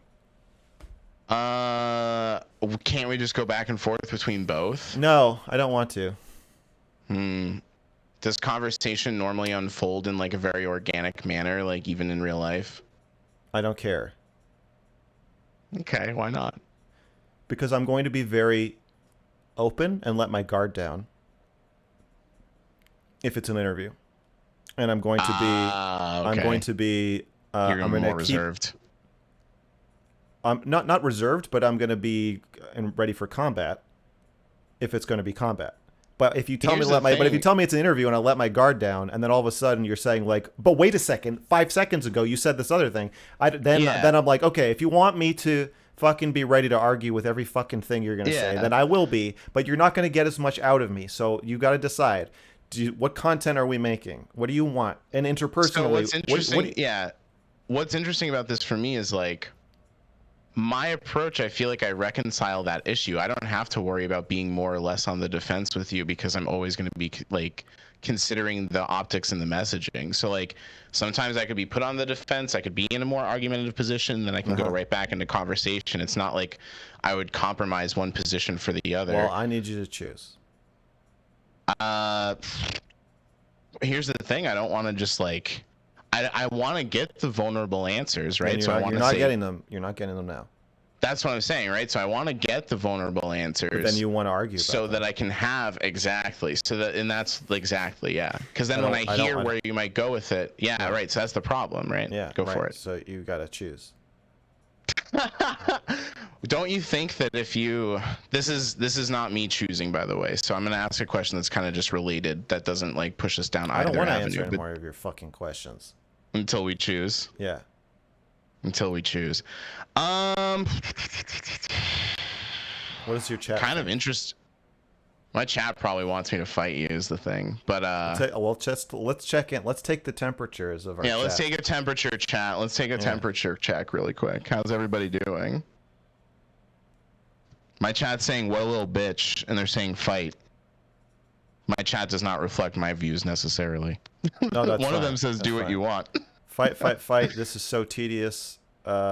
Interview, tell his ass. I'm gay. This is so good.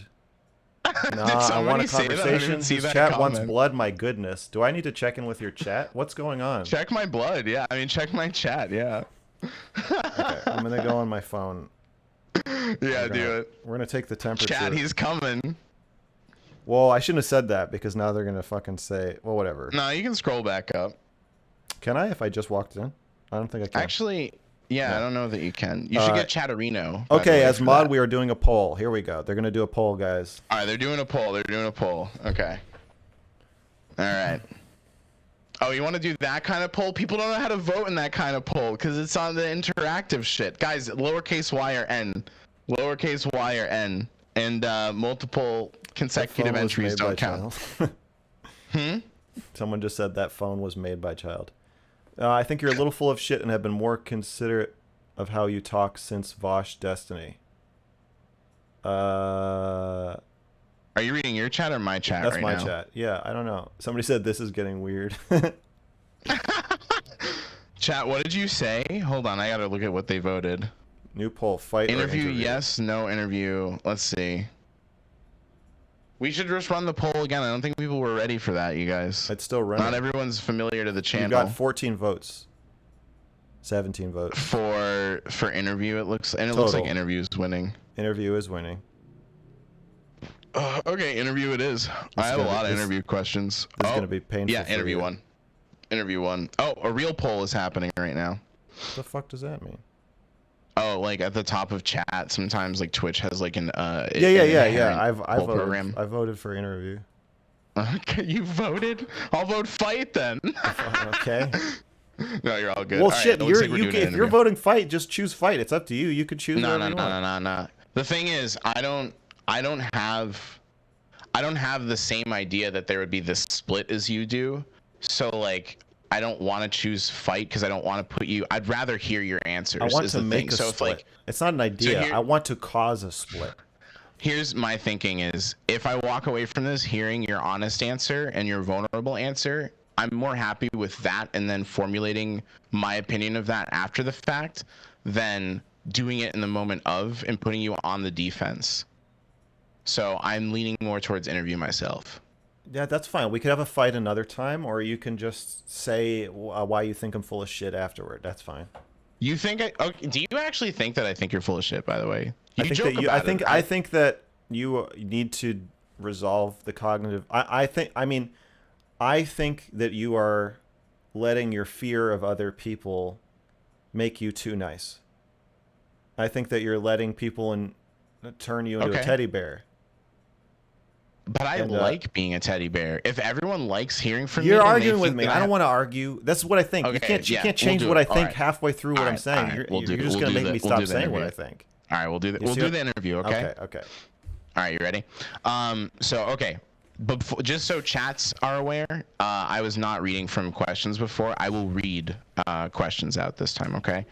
Um, let me just go to the first place I think is relevant.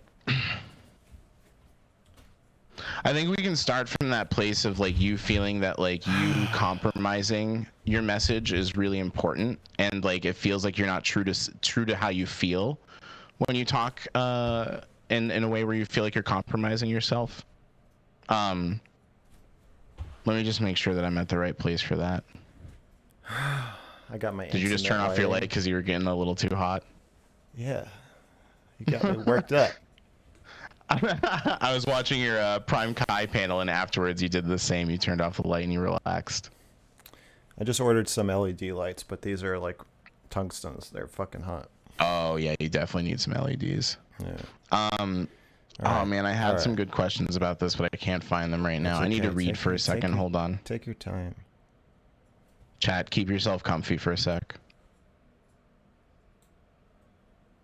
I'm not taking off my shirt. So, okay. All right, first question is, does an artist who considers the audience they want to reach, is that when they consider that audience, are they compromising their message? So like, let's say I'm an artist who like wants to make work that speaks to the Black experience in America, and I really want to reach that audience. Am I compromising that work by like selecting who I want to reach? Yeah. Okay. Is the only uncompromised way of making art just like unleashing your mind onto the world?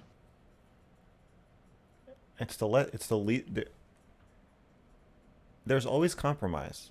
I think we're talking. It's a spectrum. It's a spectrum. It's a spectrum. I think we're talking about degrees of compromise. Yeah. Okay. Do you think it's a significant compromise then, I suppose? I mean, I'm more compromising than that woman pulling poems out of her vagina. That's uncompromising, right? Yeah. That's more, and yeah, I would agree. And that might be part of why you said it's bullshit. And I strive to be more like that. I want people to. That's my whole channel. Yeah, I'm trying to read people poems out of my vagina. That's what I want. Okay. All right, so how do you know that what we're presenting in our work is an unaltered version of what we feel? It's not. It's always altered. It's a spectrum. Okay. We don't know that. It sounds like you privilege the raw. I privilege the raw, but it's not. There's no. Yeah, there's a balance for sure. It's just that I have my own standard for how raw I want to be, and I will not change it. And it is up there in rawness, I think, or I want it to be. Your degree of rawness is up there? Yeah. Would you say rawness is also edginess, or do you not like the word edginess? Well, you know I don't like the word edgy because it implies two things. One, that you're only saying things because they're upsetting or provocative. And that's also dishonest.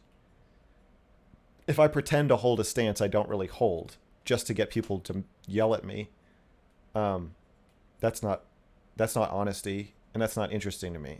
That's just okay. Yeah. And then it also implies that you're being rude, which I also resent. I'm breaking social norms that I don't like. I don't think they should be norms. So I'm challenging them. So I don't like the edgy implies that I accept the social norms and that I want to be outside them, but I'm trying to transform the norms by pushing them and showing, you know what, we can talk about this stuff. Someone in your chat asked me. Doesn't pushing them mean you find? Oh, what? Sorry. Someone in your chat asked why I brought up race. Do you want to answer them? Yeah, I mean it's part of this where it's like, I think talking about the race of the person you're talking to, especially when you're talking about something like how do we fit in society, is important, and it should be normal to bring that up. Yeah. I will Yeah, say for me, it was a little like out of left field. I was like, oh, where is this coming from? But I don't necessarily think I heard you. I'm saying this for the record, by the way, and I know you don't think I should do stuff like this, but I'm just right. saying for the I don't. record, Okay. I didn't hear that as you being like, yo, you're black. Like, let's talk about that. I have an excuse to talk about this because you're black. It didn't feel like that. It just felt like you were trying to relate to me through a certain experience you feel I might have had. Yeah, and it felt like it was on my mind.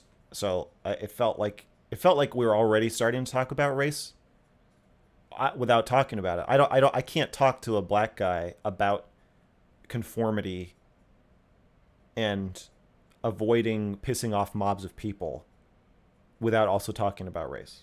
And I Am I and like black as or a am I white? Here's the deal. I'm on a spectrum, bro. I actually am 50% white, 25% black, and then 25% other.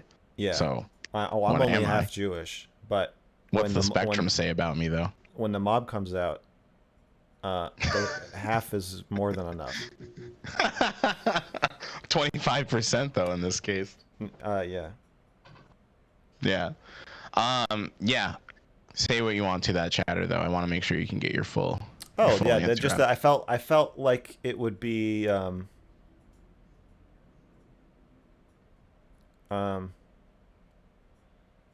when the elephant in the room is race, and I don't call it out or bring it up.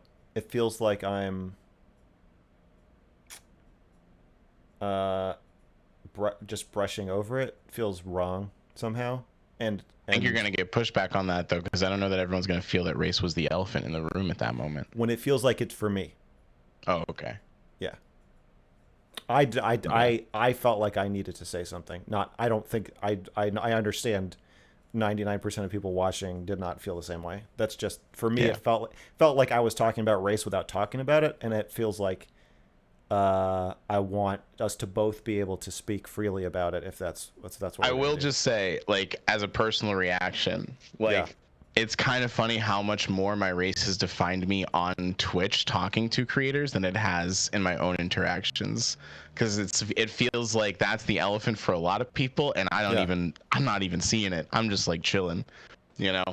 Anyways, though, that's my own personal reaction to it. It's just like, because yeah. especially as like a person who's always I've Well, been I don't want you trying to escape your blackness in this conversation either.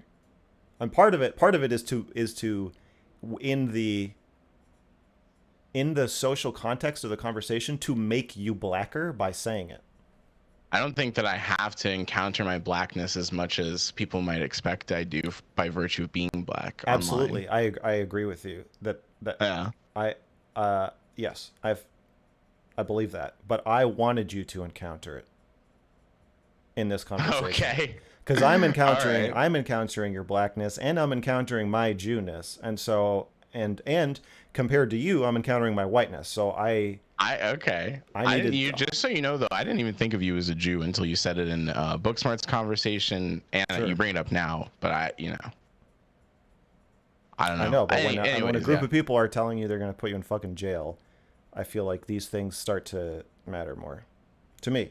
Yeah, I wouldn't disagree, especially with being black, but yeah, I just yeah, I don't know that I felt. Yeah, anyways, yeah, it's just interesting how much my race comes up in these conversations. But like, all right, back to the line of questioning here. I Mm. was gonna ask you next, like, are we able to tell how much that we're actually altering our message if our message is already altered to some unknown degree? No, I think that you can make a conscious decision to alter it, which I've lately been encouraged to do, or you can look back and say, I really dumbed it. You know what I really regret? What? Uh, I don't think anyone's ever heard you say you regret anything. I'm really curious right now. two things. All right, yeah. Issue of my newsletter when I was 17. Yeah.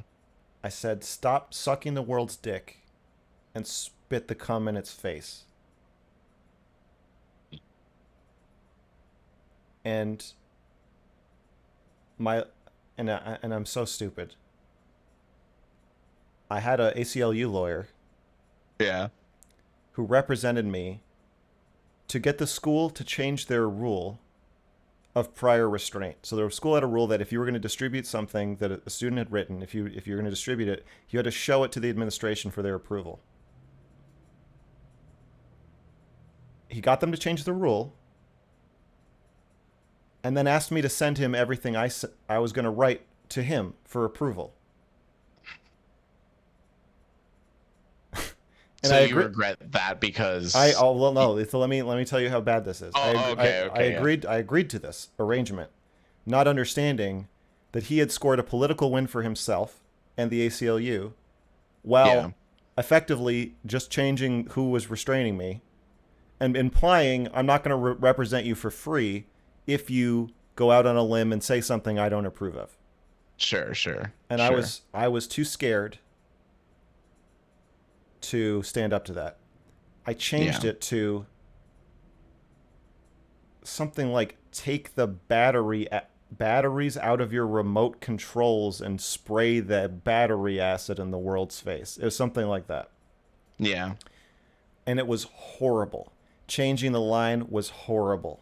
Printing it out, seeing it, and it was like the night before he called me really tired and sounding sad and old and cranky and like what is this line about the cum spitting and no you don't need to have that now, and he shamed me, and I felt yeah you're right, I don't need to do that, I don't need to say that, you're absolutely right, I crossed the line. I don't need to hand a newsletter about spitting cum in people's faces to a bunch of 14-year-old freshmen in the cafeteria. What am I thinking? What the fuck am I doing exactly? Then they are gonna suspend me. And then I'm gonna have to go through this whole thing. I've already been suspended 4 times. I pussied out, Yeah. and I seriously Yeah. So regret it. that was the regret. Yeah. Second, after getting out of jail, deferred prosecution. So charges are brought against me if I committed another crime. If I go a year without committing a crime, the charges get dropped. I made a Okay. rap Yeah. song. Yeah. Um, Call me Max because I pack 2 Max. One on the hip, one in the duffel bag. Carson because I'm committing arson. Setting fire to your entire motherfucking apartment. Uh, later fluid on the carpet, a match to spark it, flush the kids out, first moving Just what everyone targets. wants to hear at Uh, that moment. Pop dad in the head, mom comes next. I'll carve a fucking Yeti in her chest. It was just about school shooting, like shooting people and murdering people. Sure. And it was the song was, the chorus was going to be about the vice chancellor, who I'd already made another song about. My lawyer read it and he was like, "No, absolutely no, you can't make this song." And you didn't make it. No, And so that was another regret. Why do you feel regret by those things, from those things? Because he you said feel all like the you missed fucking an same opportunity. shit. He was like, you got to think about, and I'm like,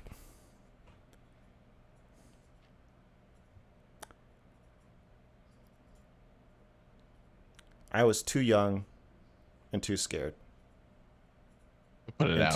too wounded. I couldn't handle what was happening.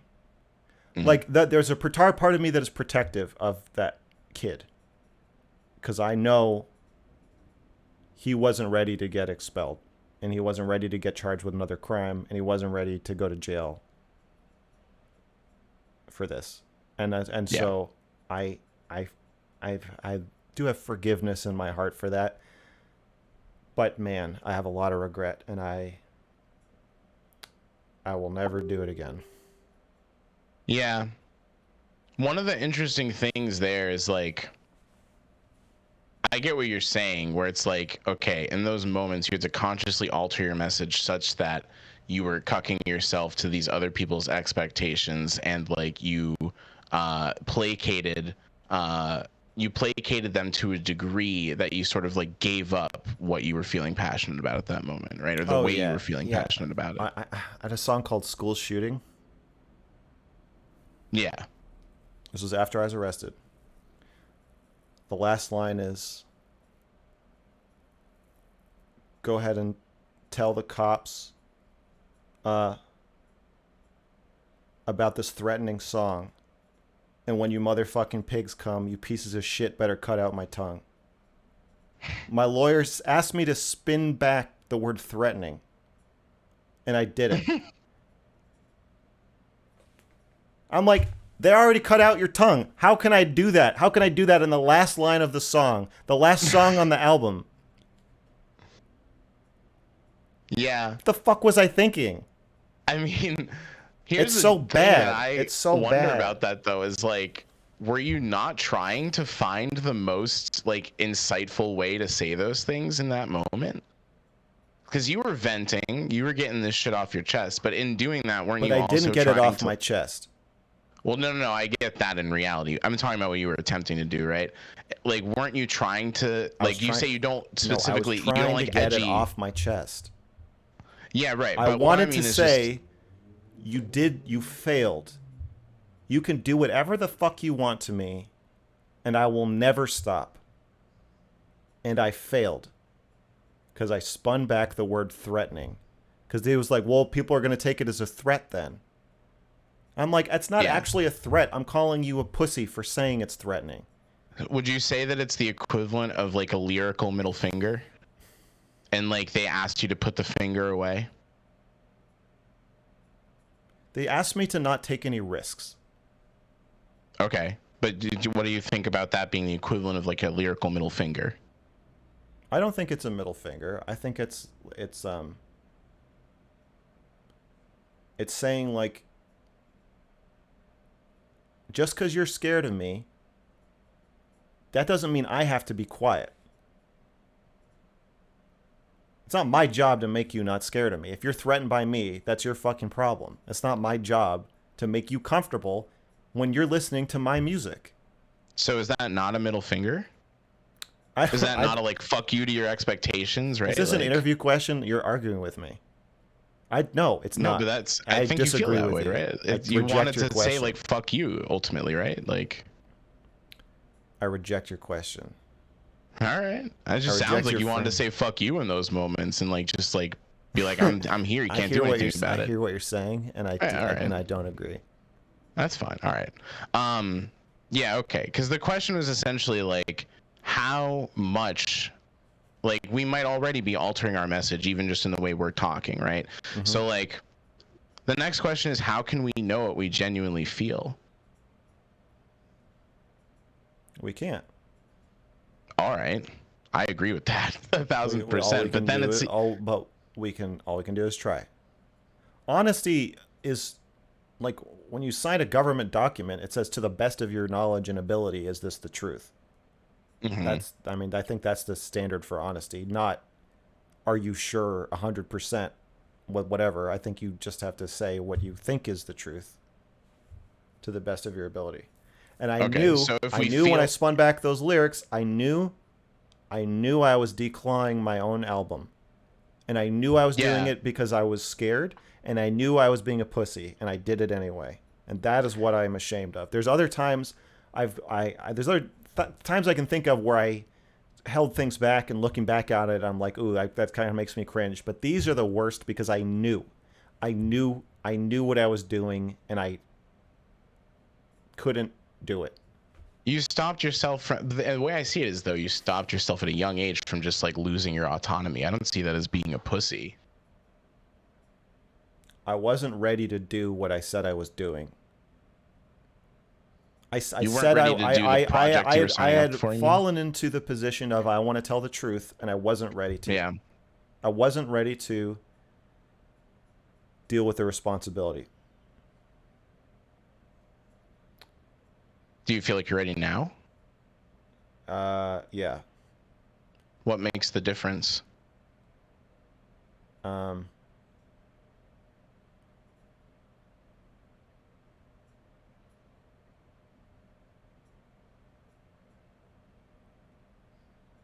I think I had some stuff with my relationship with myself that I needed to sort out before I was ready to risk my livelihood or life in a serious way. And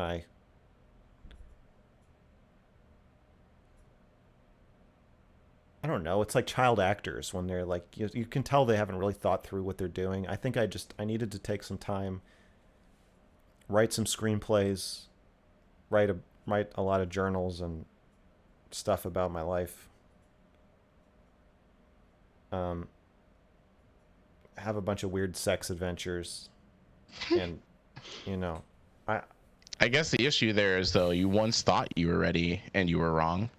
Couldn't you think you're ready again and be wrong? mm-hmm. Okay, but that's like not a concern. No, I'm pretty Why sure. not? Yeah. What's giving you the confidence, I I think the guess? cuties review. I think that if I were too scared to be myself, I would have stopped after the cuties review. Getting like 1,000 death threats in a week, it feels like a that's an okay test for me. Okay.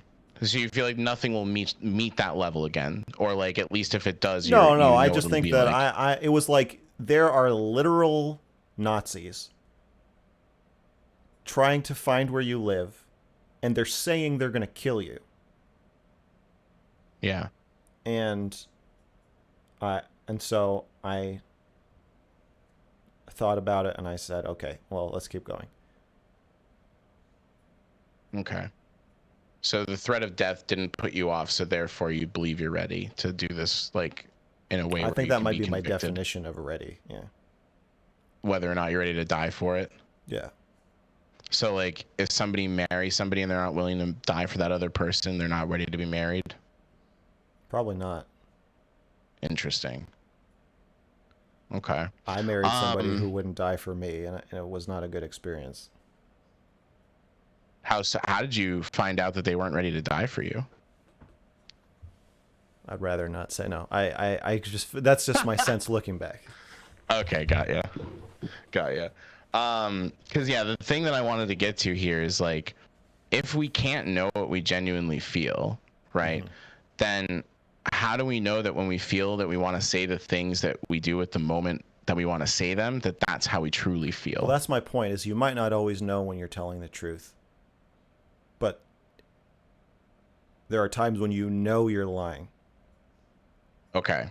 That should be avoided. Okay. So you It's an don't want to ideal. feel like you're lying to yourself at any point. It's an ideal to strive for. The ideal being to not lie or be as honest as possible with your ideas. Yeah. But then wouldn't you push back against the idea that like you don't want to just say whatever comes to your mind, right? Like This is turning back into a debate. I just don't know how to reconcile those two answers, I guess. Because you did say you don't want, like, it just sounds like I don't know how those two things fit in the same world. I'm saying it's an ideal. You could never know if you're telling the truth. All you can do is try your hardest. I agree with that. Yeah. Yeah. Yeah. Okay. Yeah. That's all. Yeah. That's all Yeah. I have to say. Um, yeah. Fair enough. The thing there is like, every emotion that we experience might not be something that we genuinely feel. And like if I really feel angry one day and I lose my control and I like physically lash out on somebody, does that mean that I genuinely felt like harming that person? I don't know. I think you're trying to build in loopholes so that you can lie. Build in loophole. What do you mean by that? Uh, if I said, if I hire somebody to wash my dog Yeah. and they're like, okay, and then as I'm leaving, they're like, but we both agree there's no such thing as objectively clean, right? I'd be like, well, now, wait a second. I think the assignment's pretty clear. And they're like, well, what? I mean, we agree that there is particulate matter in all water and in all soap, right? So I could actually be making your dog dirtier in some ways by attempting to wash it. And I'd be like, okay, motherfucker, I'm taking the dog somewhere else. So Mm-hmm. I feel like you're getting real granular, and I'm saying if you just zoom out and just my goal for myself is to just try to tell the truth. I agree with Yeah. you that we never know what we're feeling. And I'm trying to do that too. Yeah. It's just a goal. The reason I that I'm asking it in this way is because it feels like because we can never know what we truly feel, we could also like curate that message and still be communicating what we truly feel, or like to the same degree communicate what we truly feel, even though there's a level of curation there. Can you give me an example of how that would play out? Like for like in the example that I gave of like I feel really really angry at somebody, I want to like violently lash out or something, right? There might be a part of me that really wants to violently lash out, but then there might be another part of me that like wants to protect that person because I don't want to see them get hurt. And Mm-hmm. so like I might not go through with that action. And like both of those are things that I truly feel. I don't know that one would be felt more truly than another. Sure. And what I choose to do in both cases, if I lash out or if I don't, we could say are things that like I truly felt to do. But one of them is me thinking about like the way that this person's going to feel about the thing that I did. And Mm-hmm. the other is just me doing what I want to do because I feel like I don't care. Yeah, I mean, um, you're saying it's more honest to hit your girlfriend than to just say, "Hey, I'm feeling angry at you because you didn't do the dishes." If No, I if think if you have a both violent would be impulse, like, the most honest thing to do is to act on it. I don't know that that's true under the framework of like being true to your emotions though, because like I could truly feel like I don't want to hurt this person Right, and so you just can as much as I communicate your might. anger in another way that is not following your most direct impulse. Yeah, yeah, yeah, Yeah, I exactly. agree with that. I Yeah, agree. and I agree that that is in some ways less honest, but is more desirable. but I think they're both equally true. That's what I was saying. I don't think Right, there and is one I that's think less the analogy honest. breaks down is that I don't think it's violent to upset the audience or to confuse them. I don't think it is even desirable to not upset or confuse the audience. And you do.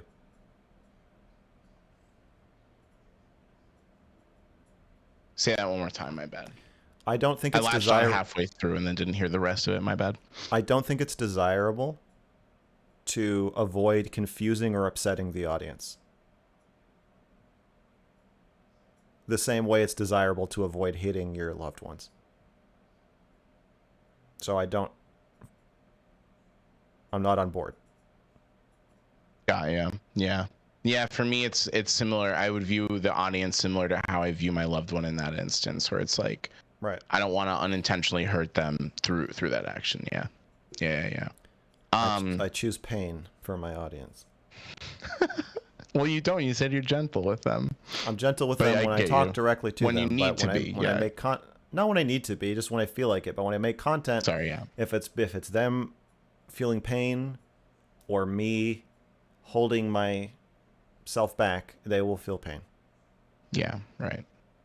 I'm just looking through here. So, yeah, a lot of my questions lead to me trying to question how much we can know whether or not we're compromising ourselves in the course of like advocating for our message Yeah, but with obviously.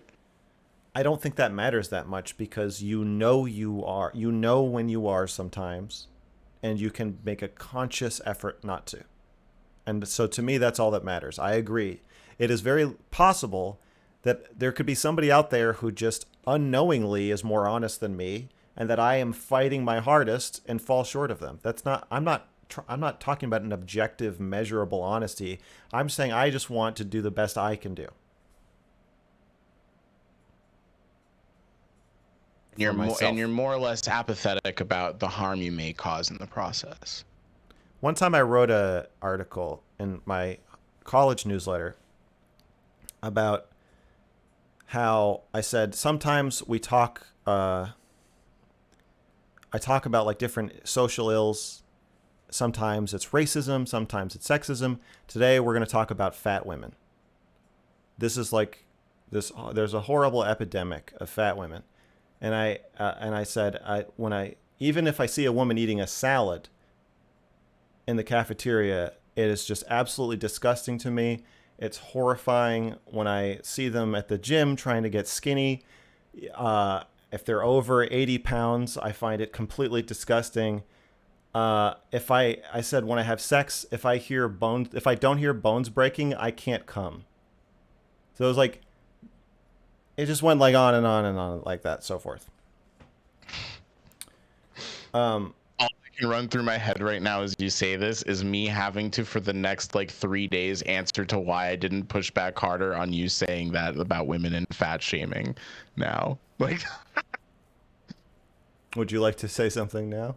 no, I just, no, we're good. It's just, Self-protection. Self-protection. I don't, that's the thing. It's like, I don't think that's your point. I know that I personally feel like that's not your point, but I What do don't you know that think my people point are. is? I think your point is bringing up an analogy to talk about how you communicate your ideas and whether or not you're compromising yourself in the process and how you feel about that sort of curation of your message. But I think that most people would hear you talking about skinny women and how they're the only ones we need to be attracted to and that you're grossed out by fat women. And then they would like hear that and then interpret it in a way where like they need clarity on it, you know? What are you pulling? Are you pulling up my chat or something to see what the reaction is? No, no. I'm trying to see if I can. I'm wondering what the reaction is myself. I'm trying to sign in to my. For some reason, it's like it has a paywall on it. My own articles, I can't even read them. Anyway, I just wanted to read you some more quotes. Anyway, you get the idea. But I can hear bones breaking. I can't come. I said I will go to the gym and laugh at the blubbery whales trying to sweat themselves thin. I tell people they should make themselves throw up if they accidentally break down and eat like a piece of lettuce, stuff like that. It just 1,000 you're words. You're an optical nightmare. We get it, right? So, wait, what are you saying? What do you think my goal was? I think your goal there was to talk about compromising your point and the way we communicate our points and how people. No, what do you think my goal was with in the article? Oh, good question. I don't know that you would have had one. I have a hard time reading you as more than just like I'm very biased towards you in the way that I do think that you're trying to just kind of like say things that'll trigger people a bit. Like if there's any bias I have, that's it towards you. Yeah, that's pretty uncharitable. You're typing and stuff over there. You listen to the convo? No, I'm trying to find the article. Oh, okay, yeah.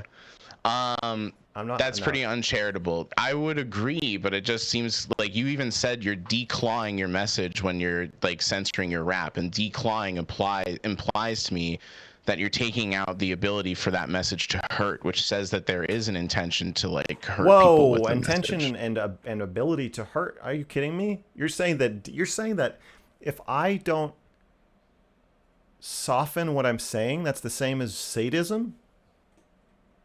The same as sadism. I think you are one repressed motherfucker.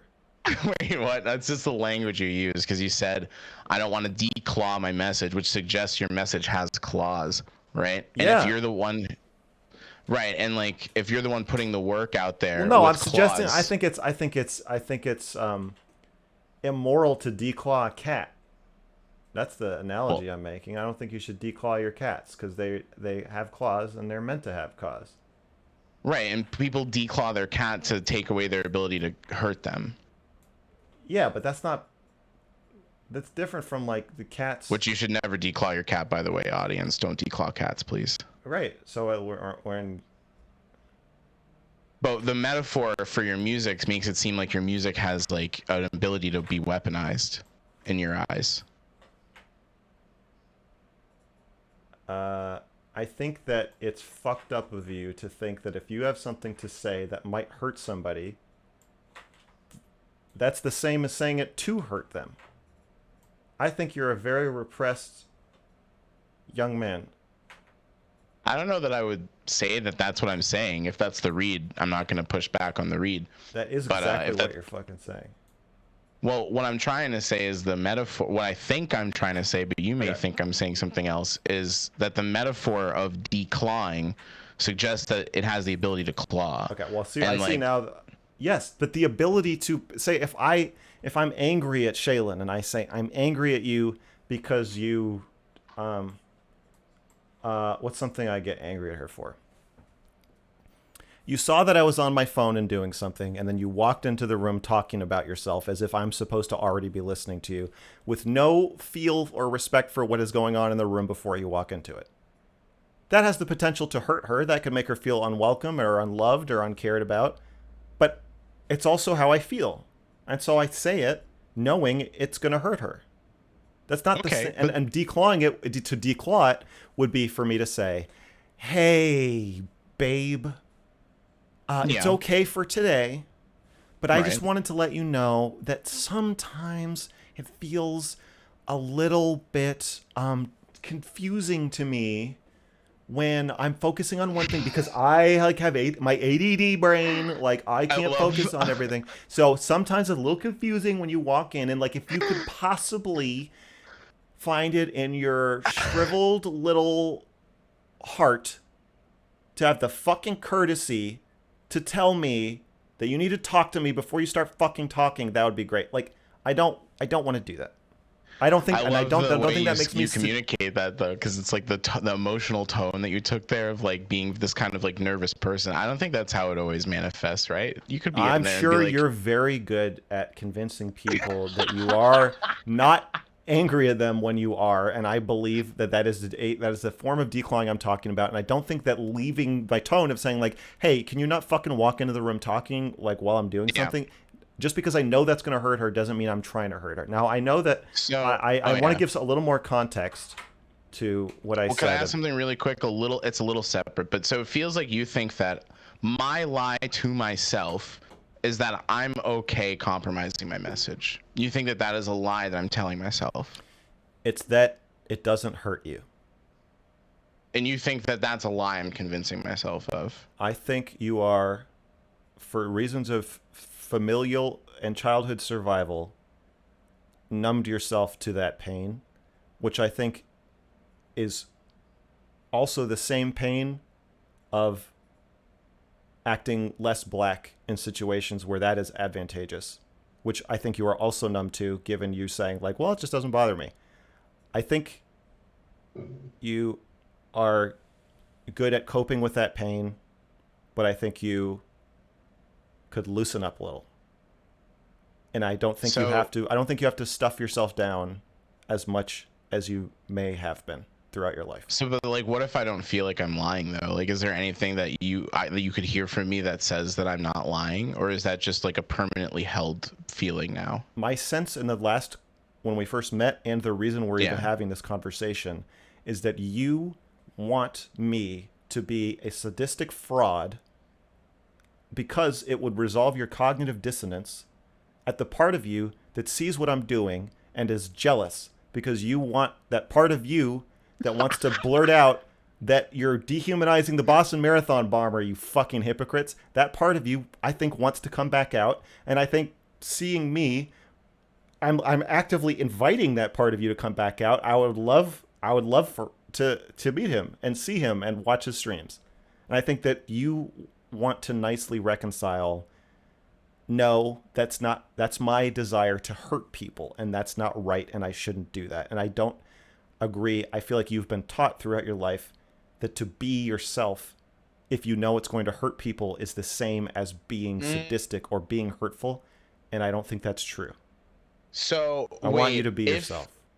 so, okay, here's an interesting thing. So because that was how I like was before society conditioned me, that is the true me, and the conditioned me is the untrue me. No, you keep making these fucking arguments where you change it over to some objective claim that we both know I can't substantiate, and then you'll just rip apart the claim.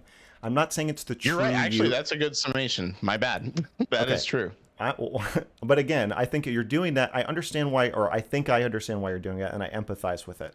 I feel like you're trying to find some way to paint me as full of shit, and I knew that's what was going to happen walking into this, or I strongly suspected, How'd you know that?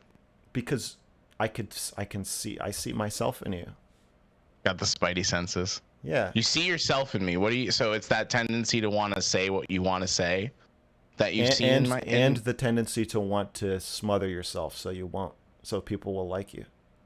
You want to smother yourself though. You have that I've tendency. got the same politician you do. Are you? Yeah, I know. I do. People think I'm autistic because I break social norms. I could very easily follow all the social norms, probably better than most other people can. Do you think a lot of people would be as surprised as I am to hear you say that you have that tendency to want to smother yourself though? Yeah. Okay. Because that is surprising to hear. I'm saying I think we've both got both sides of the same coin. There is a politician in me that does want to tiptoe around and not upset people, especially in my personal life. Yeah. I What mean, do you like, do in your personal life that might be different from how you conduct yourself online? I have to push harder to say things that are going to upset people. I mean, not as much with Shaylin. I think I hit a point where I'm like, I can't keep being nice to my girlfriends. I just have to stop. Um, like around 30 with my ex-wife. I think I was like, I can't fucking do this anymore. So that is not as hard for me. But with friends, I have a hard time being confrontational with friends. Why did you decide you have to stop being nicer to your loved ones? I assume by nicer you mean more charitable, like more thinking about how you come across, that kind of stuff, More repressed, as you declawed. see it. I want to read you some of this. Okay, yeah, sure. Okay. There's so much injustice at CU, the University of Colorado, and it comes in so many different forms. I never know what I'm going to write about next. One day it's racism, another day it's sexism, and another day it's fat girls. Today it's fat girls. It deeply concerns me when I see a pudgy girl carrying a pile of pizza back to her seat. And then when she goes and gets a big soggy piece of cake for dessert, it makes me want to throw up, which is what she should be doing. I know a lot of people frown on this practice because they see it as self-destructive, but what harm does it really do? If a girl needs to bring her food back up in order to stay trim, why does everybody try to stop her? It's her body, her choice. No, I wrote this in January. I wrote this in my reaction. Do you want to know my reaction? Or not yet. I want to deepen your reaction by saying a couple of things. I wrote this in January 2007. So I don't think I've actually read this in like 10 years. But also, I handed this out, 500 copies of this, in the student center to people who were students and faculty who were eating in the student center. So over the lunch hours, I would hand it out, and then I would get my friend to help me hand it out too. A couple friends. I had a little crew of girls that would hand these out. Okay, yeah. Yeah. It's hard for me to hear anything there besides fat people should hate themselves and, take on eating disorders to fix that. Let's continue a little bit. Okay. You know what's even worse than watching a fat girl eat, though? Watching skinny girls eat hamburgers and pasta and stuff. I can't stand it. It's so much worse for some reason. It's like if a fat girl's eating a lot, it's the same as wrecking a car that's already pretty beat up to begin with. But when a nice bony girl starts eating rice when she should be eating salad, it's like pissing in the gas tank of a brand new Ferrari. You can see these women at the Saddest in the rec center. I go there a lot. Sometimes it's to work out, but usually it's to take a look at what's on the elliptical machines and do a little window shopping. The idea is to get myself hard. I don't remember writing that. But more often than not, the trip ends with me snickering under my breath at all of the blubbery whales trying to sweat themselves thin. The most pathetic part is that they only work out for an hour or two at a time. Please, if your belly's still sticking out between your tank top and your sweatpants, stay on the treadmill. Guys aren't really helping. What's your take on fat people? What's your take on fat people? Guys aren't really helping things either. Their standards are way too low. I see guys walking around holding hands with girls that weigh 110, 120 pounds. Not cool. We need to work together to let fat girls know that they need to shape up or ship out. Yeah, I know it's tempting at our age to just have sex with anything that moves, but if a girl's coming onto you wearing size 3 clothing, don't do it. If she keeps pushing, tell her that no means no. Trust me, we'll see some results once these snackophiles realize if they don't lose weight, they might as well start using their vaginas as coin purses. Dog, you were digging your grave so hard right now. And although the other men around, I mean, I'm not saying this now. This is what I wrote when I was 20. So what? How old are you again? I was 22. I was 22. Okay, but like. And although the other this part okay. This part is specific. This part is specifically relevant. And although the other men around here might be weak-willed, don't expect to get a date with me if you're putting dressing on your salads and scarfing them down like a garbage disposal. And yes, as picky as I am, I do go on dates. In fact, I've had a long string of happy, loving relationships with beautiful, thin girls. Of course, when it's your own girlfriend who has the weight problem, you have to encourage her to lose weight using more subtle means. For example, try frowning every time she takes a bite of food. Or point out skinny girls and say, "Isn't she pretty? Gosh, she's pretty." You can never just come out straight out and tell your girlfriend how fat she is. If you do, her friends will probably say something like, "Stop trying to make her anorexic." People talk about anorexia like it's a bad thing. They even refer to it as a disease. And why? Because it has a scary alien-sounding name? Why not call it beauty or self-control? How many other diseases have upsides to them? Not many, but anorexia and bulimia have plenty. Anorexia will help you to lose weight a heck of a lot faster than any diet. It also saves money. It also saves you the trouble of having to deal with your monthly mess. I shouldn't have to explain the benefits of bulimia. Imagine yourself or your loved ones curled up on a comfy bathroom floor and shaking while your pale, sweaty chest heaves with each stinging, vomity breath. What's not to like? Uh-oh, now I'm getting turned on. There are so many self-righteous morons who prance around high schools and colleges flapping their gelatinous double chins about how girls won't eat because they hate themselves. That's a load of crap. They've got it totally backwards. Girls hate themselves with good reason. They're still eating too much. Young women are told that they're fat and ugly by the media already, but the message is obviously not clear enough. Perhaps organizations within the university could step up to the plate and help spread the word. For example, the Women's Resource Center could offer free body evaluations. And IPICAC. The UMC Dominoes... Oh my god, you're still scrolling. We're almost there. We've got 4 paragraphs left. Okay. Dominoes could stop serving women altogether. And the Women's Studies Cottage could become the Women's Studies Liposuction Clinic. Those self-respecting girls could use the extra help. Of course, the university can't solve the obesity problem on its own. Parents need to start taking responsibility too. All too often, I hear people telling their daughters, "You don't have to be perfect," and "You'll always be our daughter, no matter what." It's comments like these that make girls fat. When I have a daughter, I'm going to name her Skinny and bring her to Central America so she gets intestinal parasites. Everyone should do their part in debunking the 2,000 calorie myth. I mean, there are still girls at CU today who honestly believe that it's attractive to be curvy or womanly. It's not. When I have sex, I like to feel like I'm thrusting into a woman, not diving into a hot tub. If I don't hear bones breaking, I can't come. I know a lot of girls have made New Year's resolutions to lose weight, and I think that's great. But talk is cheap. If you're reading this in the UMC food court, take the first step right now. Stop eating. Okay. So what were you hoping people would take away from this article? To stop eating and go seek health? To go seek their own health? What do you think? What would you feel? What would you feel handing that out to people in the student center? Dog, you just sound like... Can you imagine what that would be the like? unfortunate thing. You tell me whether or not you hear this in there. It just sounds like you're saying the world needs to conform to my beauty standards, and these people are gross as fuck for not doing that. And like, it doesn't sound like you understand eating disorders or like what it feels to be shamed for being fat. I was a psych major. Of course I understand eating disorders. What? Oh, okay, but it just help me understand what you, because that's what I got out of it. You just sound like a really mad, like basically like kind of an incel, to be real.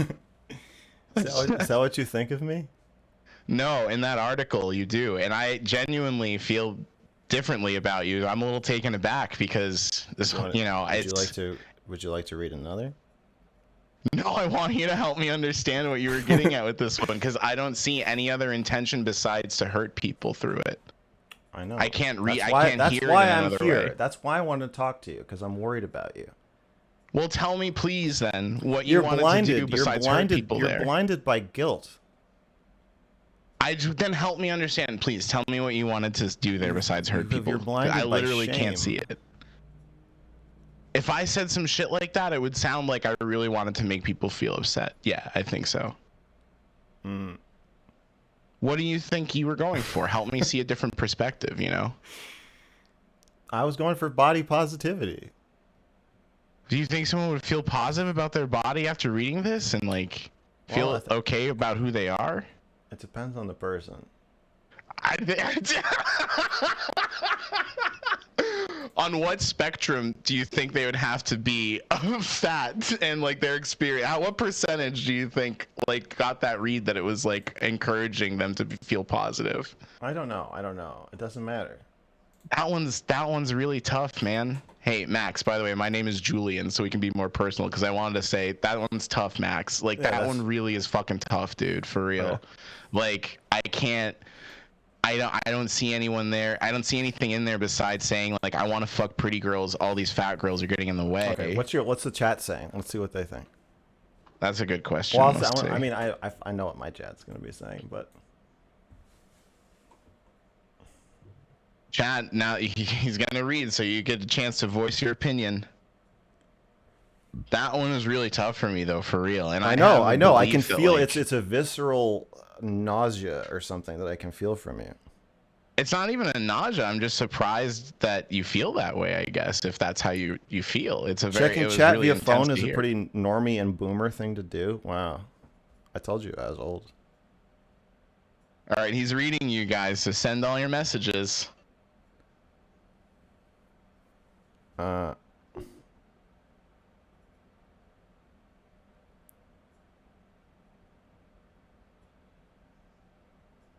Couchman, chat is taking this so seriously. It's possible that you may have a horse raid. Some of my horses may be over there. I believe the horses might be here. Well, I'm saying you got to keep an eye out for names you recognize, you know. Oh, I know. I was. Most of the names I recognize, I think, had a very similar read to me. It seems like a Couchman is a name that I recognize 1,000%. Who is?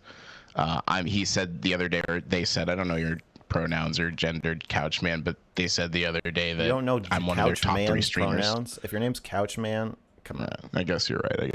I could assume, man. But anyways, yeah, no, Couchman is somebody who's normally here.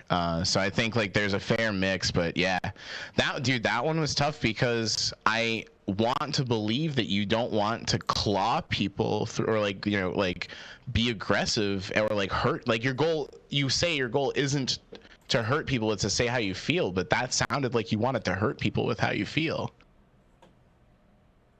And like I can't read it in another way.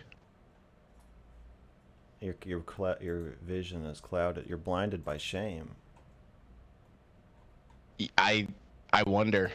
I don't know if I feel so shameful about it. Like, in this, I wouldn't want people to feel like. It just seems like you feel so bad, like you should never upset anybody.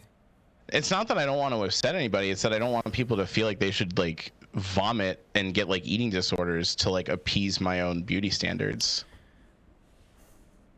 And like I don't think that would be the take. I would never want to communicate that take, right? Like I don't put my beauty standards to the point where I think other people should alter their lifestyles for me. Mm-hmm. You know what I mean? Mm-hmm. But that's something I genuinely feel. But you think I feel pressured to feel that way, right? No. Oh, what are you laughing at then? I think that you are taking it a little seriously, as your chat said. What would be the non-serious way to take it? Well, that it's a joke. What's the joke? Explain it to me like I'm 5. Well, it's satire. Didn't you say in your interview with Booksmarts that the things you do are never satire? I think I said I used to do satire, but now they're not. A lot of my newsletter is satirical, yeah. But now, no. So that has made it confusing because I say things that people think must be satire. But my channel, there's a couple satirical videos on my channel. Like there's a song called "Don't Vote" that's about why young black people shouldn't vote.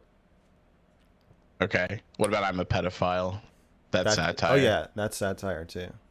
Okay, that was one of the questions I had because I didn't understand. Well, I feel like that's pretty obviously satire. Like, Yeah, but then you say things aren't satire and I'm people always get late for work confused. because I'm stuck in human traffic. Oh, I feel like it's obvious when I'm being satirical. So, but now other people are confused, so I have to explain it. Yeah, Okay, but that's a joke. help me see the Mr. Girl read on like how putting that article in your voice out there can build a better world Well, I think it just or a more frames body positive world. Sorry. frames beauty standards and unhealthy practices in a funny, stark light to make you think twice about what you're really doing. But doesn't it sound to you like the beauty standards are to be upheld and conformed to? Did reading that make you want to uphold and conform to beauty standards? It made me feel like I should feel bad for being fat and for taking up your visual space. Yeah. Like for real. I didn't know, I didn't get another read off of it. You know what I mean? Like I couldn't see the alternate read where I'm like, I should feel fine about who I So am you in think this. that this is just fat shaming? It sounds that way to me. Yeah. I don't know what else is in there. And it made you feel That's, fat shamed. it made me feel like you look at fat people as though they're gross pieces of human flesh. Yeah. But what's the alternate read? Just help me understand the alternate read, because I could believe there's that it's satire. But what's the joke? Is the satire just people are gross? Do you know what satire is? Satire has like a point that it's trying to evoke or communicate, right? Yeah, it's when you take a position that you don't hold and then exaggerate it to its logical conclusion to show how ridiculous it is. Do you know what Poe's law is? Yes. Okay, so this runs into Poe's law's territory for me, though, because I don't feel like there was any indication that this was satire within it. I think that you're blinded by shame. I know you do. I think that's why you can't tell. How could you do? But how about this? How can you compel somebody who might, in your opinion, be blinded by shame as you think I am, to hear what you're saying in another way? I think, well, you're saying you feel bad about taking up space. But it's not just physical. Your space, because of the article. I think you feel bad about taking up space. Because it hurts people. No. It hurts people. It happened based on your words. It happened based on your words. I don't want to be fat all the time, but when you say stuff like that, it's like, oh, this dude really hates the fact that I'm fat and thinks that I'm like this ugly monster. Does that comport with your sense of me talking to you? No, I don't think that that's what you want me to feel. That's why I'm surprised. I'm like, I didn't expect you to come out with that. You know what I mean? Yeah. But I don't see the building a better world from that read or from that take. I know, because it's too ugly for you. It's too aggressive. Yeah, but I think that it's too ugly for the people who you want to communicate to.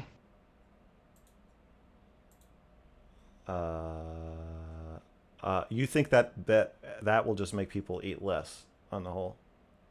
I think that will make people feel like they should take up eating disorders and that they'll never get laid or be happy unless they do.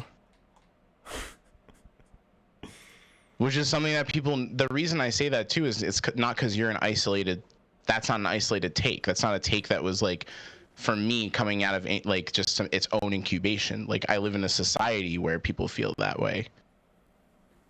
And so that's why it runs into Poe's law territory, because you're not posing something that's like out of left field that I've never heard before. You're posing heard somebody say, if I don't hear bones breaking, I can't come. It's not the proposal words, itself. But the idea that I know, but that the idea is in a satire, in a pristine satire, the idea itself is normal. It's the extension of it that becomes absurd. Here, but the idea, right? What I'm saying that I hear in this is, yeah. Okay, I got a little derailed. So what I'm saying is, in the world, people are already making the case that fat people should eat. Hold on, you're interrupting it again. Let me just get this out there. You're genuinely upset by this. Are you aware of that? I don't know that I'm genuinely upset by it. I'm genuinely perplexed by it. You seem like deeply disturbed. Yes, but yeah, I would say yes, I am disturbed. You know why? Because I didn't expect it to come from you in the way that it did, because of what you've been saying and because of how what you're saying lines up with what you typically exhibit as your work. But this one seems like there's no, like, the satire in it isn't like, oh, we should have empathy for these people, these fat people. Like, that's not how it reads. The satire in it just reads as like, I'm making light of this situation that normally people don't make this light of. Well, I don't think if it were satire. If we were to accept that hypothesis, I don't think that the message would be we should empathize with fat people. I think it would be to mock those who shame fat people. Right. And there's so many people out there who genuinely feel that way and who voice their opinions in a similar way that I can't tell the difference. I've never heard. I've never heard somebody say, if I don't hear bones breaking, I can't come. No, but I've heard a lot of people online say that people should just have eating disorders because they need to lose the weight, or they should get on the treadmill instead of picking up another slice of pizza. And that's what that sounded like. Okay. Yeah. So you think I didn't go far enough? Potentially, yeah. It didn't read as parody. Like, it didn't read as parody because it sounds just like the genuine arguments people make. I feel like it was pretty exaggerated. But I guess then the arguments that people are already making are exaggerated, right? I guess so. Like, we're already at a place where people throw that much vitriol towards fat people. Okay, I feel like we're gonna go in circles here forever. So let's just say that you think it's not exaggerated enough to be satire, to be easily identified as satire, and certainly not by you, and certainly not enough for you to feel comfortable putting something out in the world. Yeah, I'd agree with all that strictly because I can't speak to the objectivity, but I have a strong feeling that read would be really tough for most people to approach. So this girl came up to me screaming 2 weeks later when I put out my next issue and said that her roommate stopped eating as a result of reading my newsletter and had to be hospitalized. Okay. That's a perfect example of why I think that read is dangerous, right?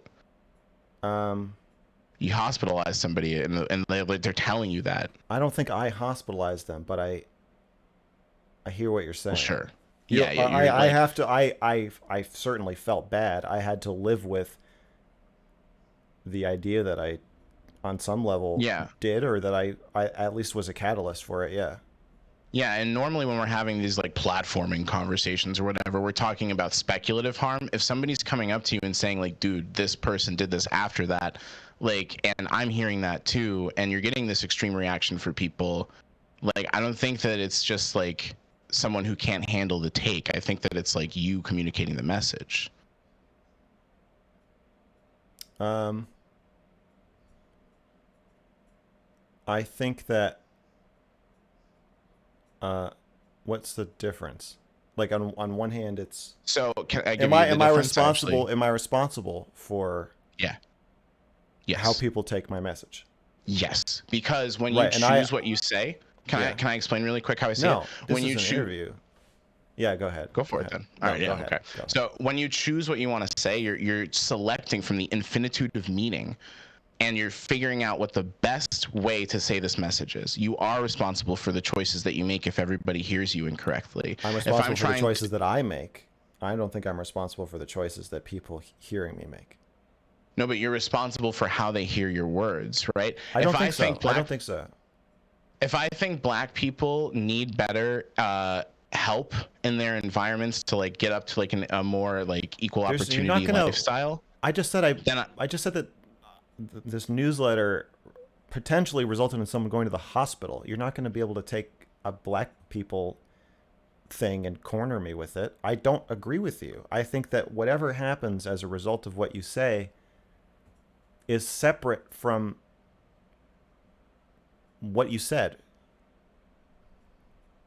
So you don't feel that was your responsibility to message that more clearly in that instance? I felt pretty bad about it. I'm not saying when you say feel, like I felt bad, but I don't think it's my responsibility, and I don't think it can be, and I don't think it should be. I don't want to read newsletters or watch channels or watch movies or listen to music where the artist is takes full responsibility for the actions of the audience. I think it's going to be too safe. Okay, can I see if this is something that you would feel is different in proportion? Like, let's say that there were 1,000 girls who were hospitalized after your article. Would you still feel the same way, that that's not, like, that responsibility isn't there for you to curate your message better? Um,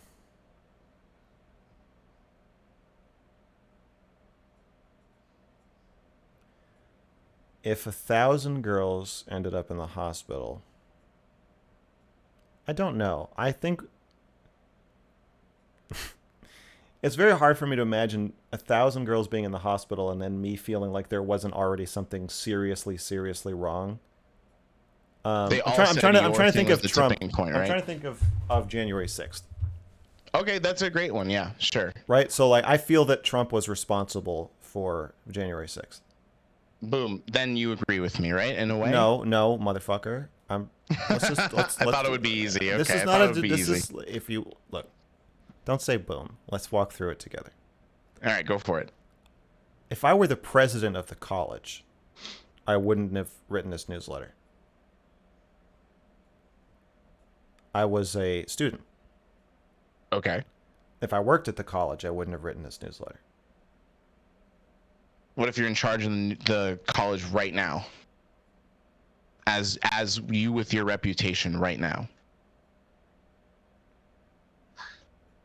Um,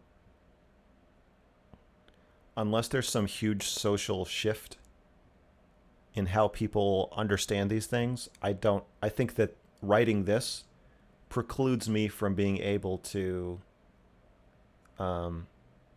ethically be in charge of a college.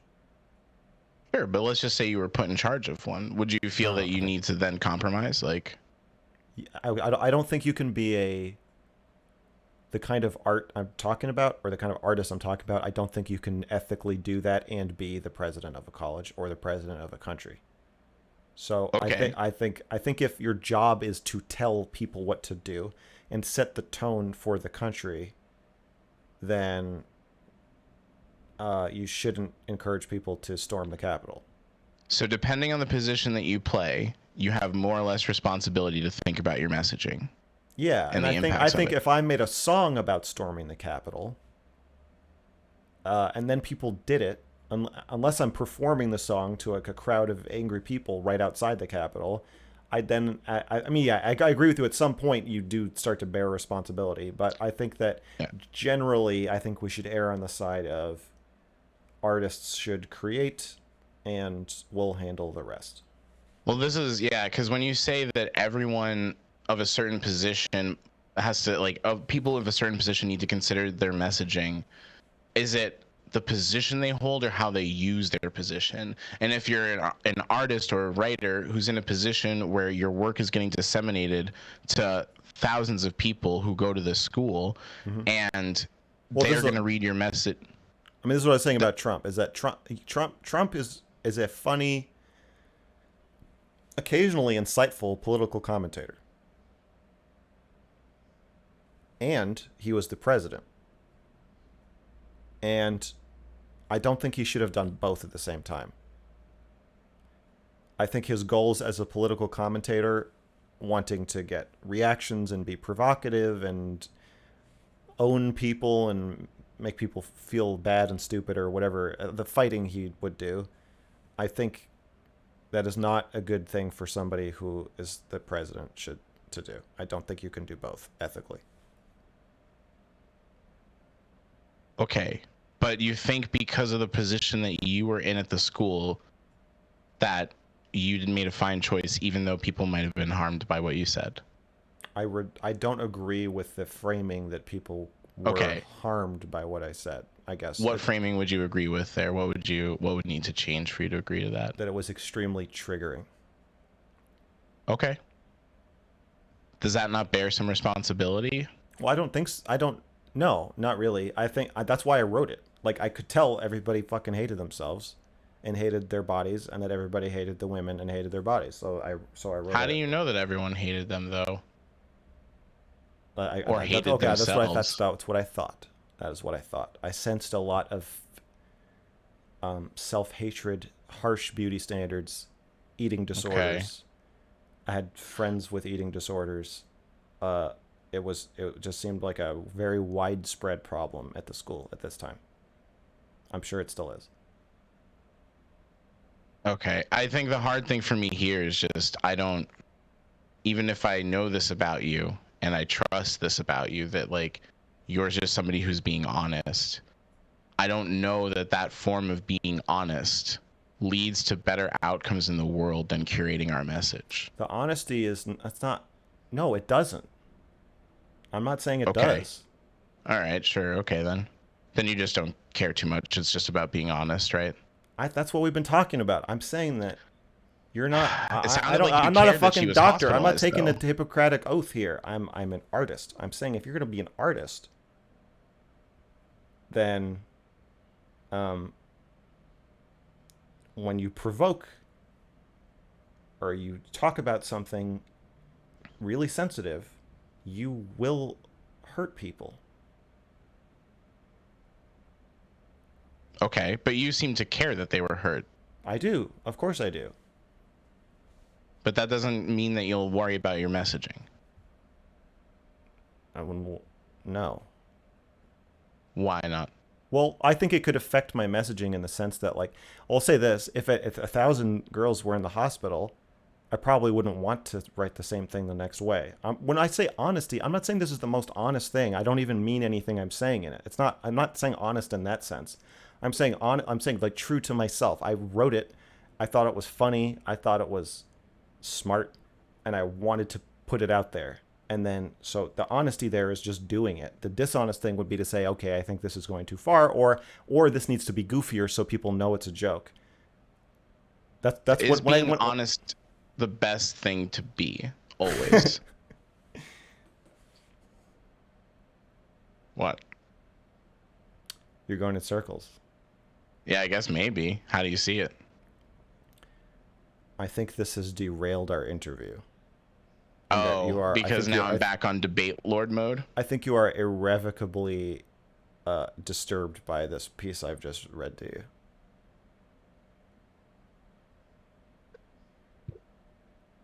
I don't know if I'm Now, irrevocably disturbed by it. I'm irrevocably, let me think, because there is an irrevocability here. What changed?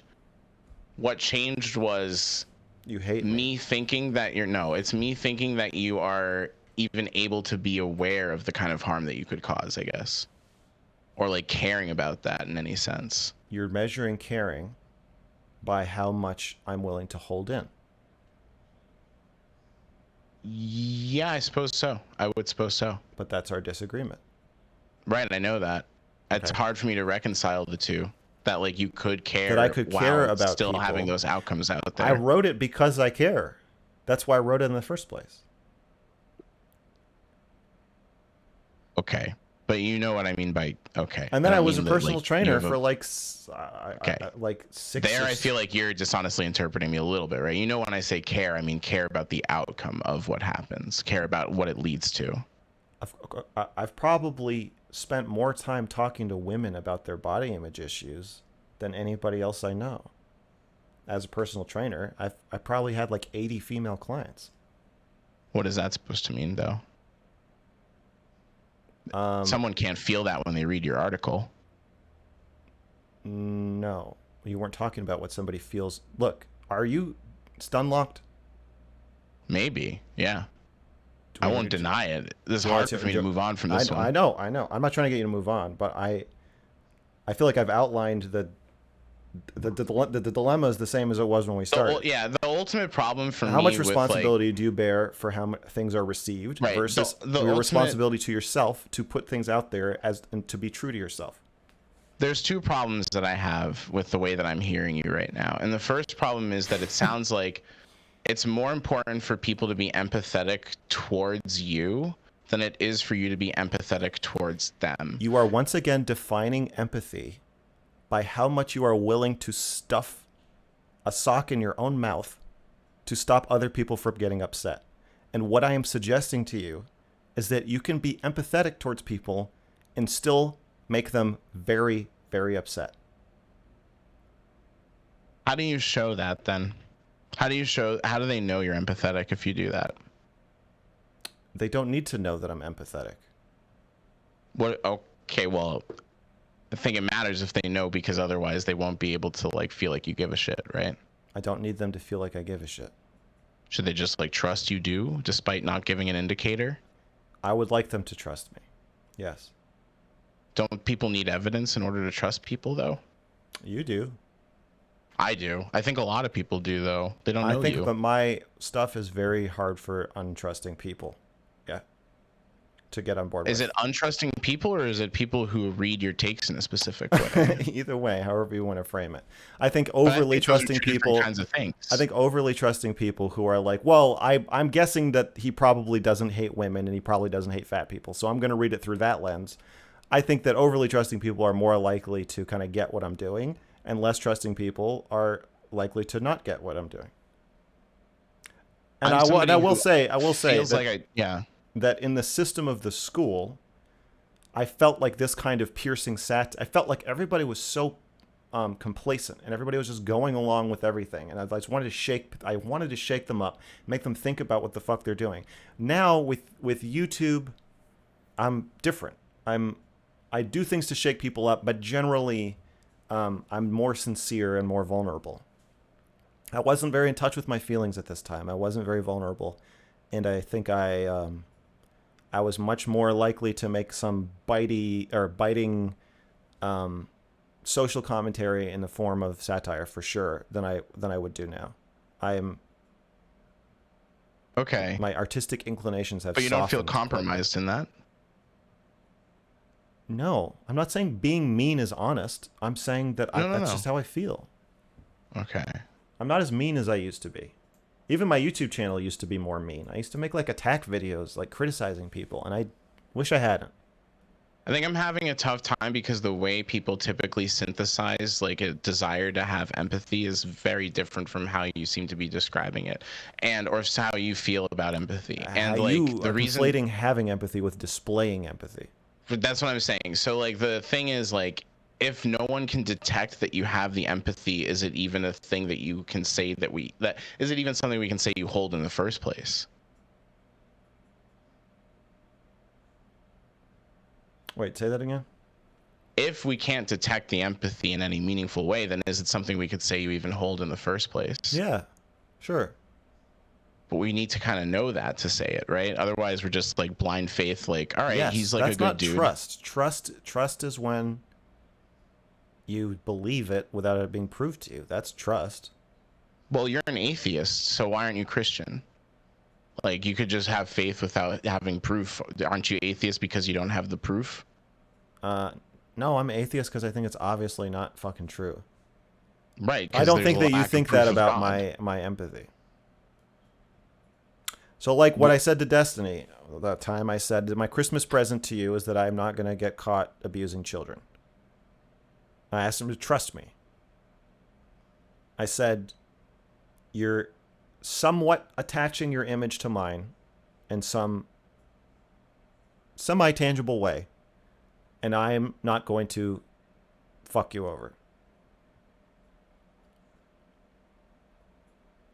And I think his willingness to trust me translated to a lot of other people's willingness to trust me. And I think the more people who trust me, the more other people, I think once you see, like I just hit 20,000 subs on YouTube, I think people are now like, okay, there wouldn't be 20,000 subscribers to this guy if he was actually like a rapist or something. But when There's you come over, people who have done shit like that. Sure, yeah, that's true. That's true. That's fair. I just think that the more people see other people, they see the comments, they see like a generally kind and caring community, I think it makes it easier to trust me. But yeah, I like that. I think that's why I'm having a tough time with this, right? Because I am somebody who feels like I want to trust what you say, but when you give would no never indicator, say the shit that I say, except you did. Right, when you would. I don't know. Well, I wouldn't. Did you have to? Should you have explained to your class, like, guys, before I say this, I'm not a terrorist sympathizer, and I'm not a terrorist myself. I don't own any guns or bombs. I wouldn't even know how to make a bomb. Like, I don't think it's compromising to say it, though. I don't think that's compromising to say it. We're going in circles. We are. We're stuck. We're in an impasse because I think that we need to be able to see the empathy to like know it's there. I know, and to trust that it's there. And I don't, and I even hate that idea. So I know you do. So what should we do? Do you think we need to stop for now, and you want to chew on this for a while? It might be that. Yeah, it might be that. I think that I've gotten like the answer that I was hoping for, and I'm not looking to convince you. So I think I understand your position more. And I am looking to convince you. Yeah, it does kind of feel like that. Yeah, let's talk about that for a sec, because you don't want to be debate lorded, but you like kind of want to convince me of your trustworthiness, right? No, I want you to come out. Well, how do you know who I am? That's the thing that I don't know that you actually can speak to, because it doesn't resonate, you know? Well, I just feel like I can see you. I know you do, but I don't think that that's like, if it doesn't resonate with me, it's not something that I can like believe in, right? And then maybe I'm gaslit like after that point. Like, what if it's not true, but you make the case that it is true and I feel like it's true, and then I'm gaslit to go away from something that I truly believed in? It's really scary because we'll never know. That is true. That's so shouldn't it be? Of us. If we can't know, shouldn't I always defer to the action that will have the best outcomes? No, because then you're deferring to inaction. Yeah, I think we do. Yeah. How do you feel about the convo, though?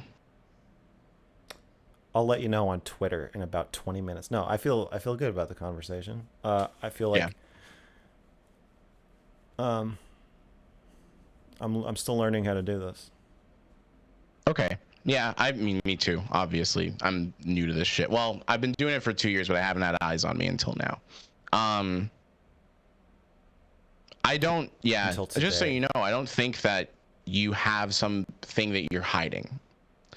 It's just the way you do shit that I think is going to call that into question for people, and that's what's tough for me to reconcile, is why you wouldn't want to change that reaction. And I understand that you think it's honesty, it's about being upfront, you don't want to compromise yourself, but then how do people trust you and detect that desire is there when they don't see it? How do people trust you when you're sitting here saying that you prioritize sculpting and crafting their reaction more than you prioritize being true to yourself and what you say? How can they trust you when you're telling them, I'm going to say something that's not going to upset you? Even if I'm thinking something that would upset you, I'm going to make it so it won't upset you. You're telling them that you're lying to them. I think the difference is I'm not asking them to trust me. You're telling them, if they trust me, they do. You are openly telling people, you're openly telling people that you are changing what you say to be what they want to hear. How the fuck can they trust that? I'm changing what I say to communicate what I want, as opposed to unintentionally communicating that people should fat shame themselves. You change what you get say. What I mean? Don't bring up that article. That was 14 years ago. Don't bring that up now. I want people to know what I'm saying. I don't want them to think I'm fat shaming them. I don't want them to think I'm shaming them in any way, right? That's why I curate what I say. Not because I want people to hear something more palatable and feel nicer about it. I want them to hear what I'm saying more, as opposed to hearing me in a way that they think is harmful. I understand how you rationalize it, but I think that you don't want to upset people, and you don't want to make them mad, and you don't want to take up too much space. So they can hear me. You want them to hear a nice lullaby or something. I want them to have pleasant. A genuine, honest conversation with me, yes. Well, I see a screeching darkness in you, and I would like people to hear that. I know you do. Hey, if I saw it, I'd probably want to evoke it too. I just don't see it right now. I see more benefit in people hearing me in this manner than otherwise. But we've already established that. Yeah. So. Well, we'll keep in touch. Yeah, good. I'm glad that you didn't sour away. I'm glad for the way that this went, because it takes me a while to realize. It takes me a while to admit to myself that I'm getting fucked over by somebody. But no, that's not going to happen with Booksmarts. Part of it's my fault. I should have ended the call when he was talking shit to his chat, or I should have made a bigger stink about it or something. But I see, that was me being non-confrontational. I just went along with it, and I shouldn't have. Yeah. Yeah. Well, I allowed my consent to be violated. You're welcome. I guess you did, huh? Yeah. But that's my fault. Yeah. Well, no matter what, I like the conversations you're evoking, even if I feel mixed feelings about the approach, and I hope that going forward, yeah, you feel like you want me to be more honest. I hope that you can see my point of view, but I feel like you think my point of view is like not being true to who I am, so That's true. you don't want to see it. I see it. I just don't want to do it. Exactly. Exactly. Yeah. All right, man. Good talking. You too. Talk to you later. All right. Now I'm gonna go shit on you with my chat. Okay, let's get ready for that. Have fun. Have fun with the horses. Yeah. Thanks. All right. Later.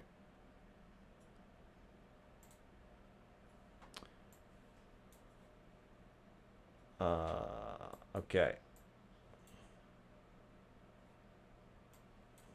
Close this chat. I don't want to know. All right. Well, I kind of do want to know. All right. I can't see the chat yet. Okay. What happened with book smarts? Oh yeah, donations. Nice. I got to read the donations. Should we?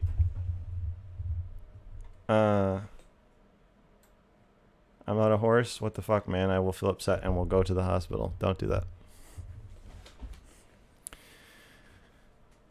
I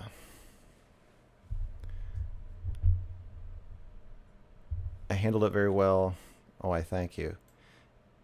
If when the police asked him to search his house for weapons,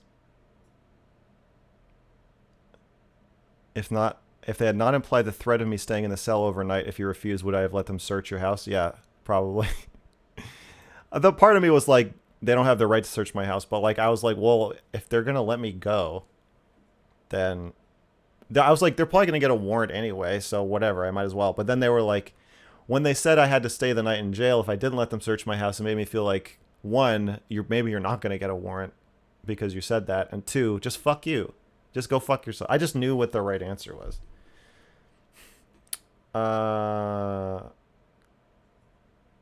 Seems DGG is already flipping. I don't know what that means. Oh, against me? It's possible. Optics virtue signaling perspective.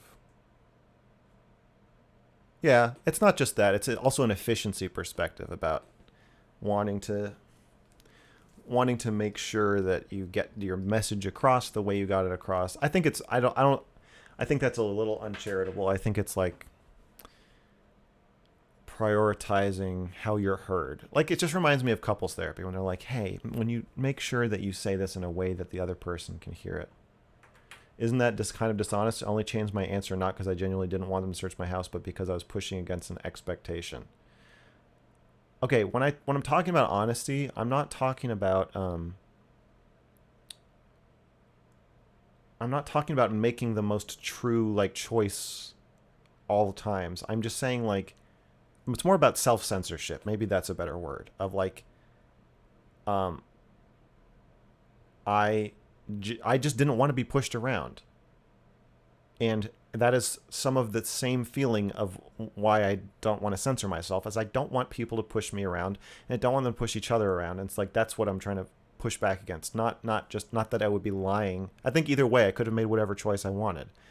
But I just felt this like a particularly pent up anger at authority telling me I'm not allowed to say what I want to say. And I got to this head where this guy's saying you have to go to jail if you don't show contrition for what you said. And I was like, no, fuck you. I just didn't want to. Do I think it's fair to hold a grudge against Booksmarts after he admitted he was wrong to do that? No. I mean, I don't. Yes. When you say hold a grudge, you just mean I'm mad at him? Like, I can't control that. I'm fucking pissed about it. But I was ready to let that go, or I wasn't. I'll say I was not as mad about it anymore. I became incensed when I saw his thumbnail today, though. It was like, it felt like the conflict resolution we did, the trust we established, which I worked really hard with him to be like, okay, so you're not gonna other me, you're not gonna call me a weirdo, you're not gonna pedo smear me. We're gonna just get through this and have this complex, tough conversation without slandering each other. And then he fucking comes up with a thumbnail that just is basically calling me a fucking pedophile in the most underhanded way possible. That's what I was mad about. Just the contradiction. Just like, if you want to have a conversation where you say I'm a pedophile to make yourself not look like one, I'll probably say no, but you just say that. It just makes me mad. I have a problem with the title and the thumbnail. Antagonistic to him, not talk. I'll still talk to him. He DM'd me, and I DM'd him back saying I don't want to resolve this in private because the beef is in public. So I think we need to do this in public. Blah blah. Destiny's editor August will use clickbait thumbs and descriptions if he thinks it'll get big clicks. If Destiny put out this thumbnail, I would be fucking pissed and I would retweet it and say what the fuck. And I'm not saying that's not to say I'm cutting ties with Booksmarts or that he's my enemy. It just pissed me off, and if he pissed me off, I have to say that it pissed me off. Imagine being put into a mental prison by an ACLU lawyer. I know. It's sad. It's really sad. Okay, I'm gonna look at. I'm gonna read the donations as soon as I remember how.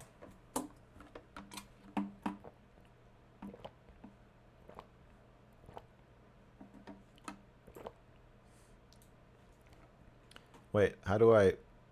Okay, I literally don't... Oh, tip history. Hey, we only have 2. Wait, is this right? That I only have 2? Am I looking at the wrong thing? I don't want to leave anybody out. Are there like other messages in Twitch now that I'm an affiliate that I need to... Yes, good self-hydration.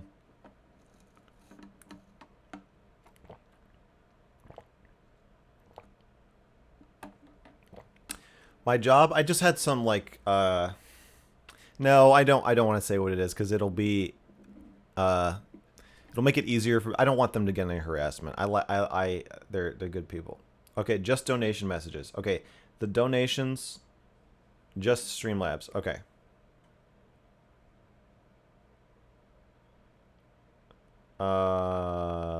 Okay. You ready? Okay, set up auto triggers for donate and Patreon with a message that you'll read donos at end of stream, you doof. Love what you do. Okay, baby, if you're reading this, or if any of my Twitch helpers, somebody tell me how to do that, and I'll do it. Donation number 2. Really enjoy the honesty in your takes. Hope you find success. Thank you very much. That was Raven Soul, and the first one was ECK2. I appreciate that on both counts.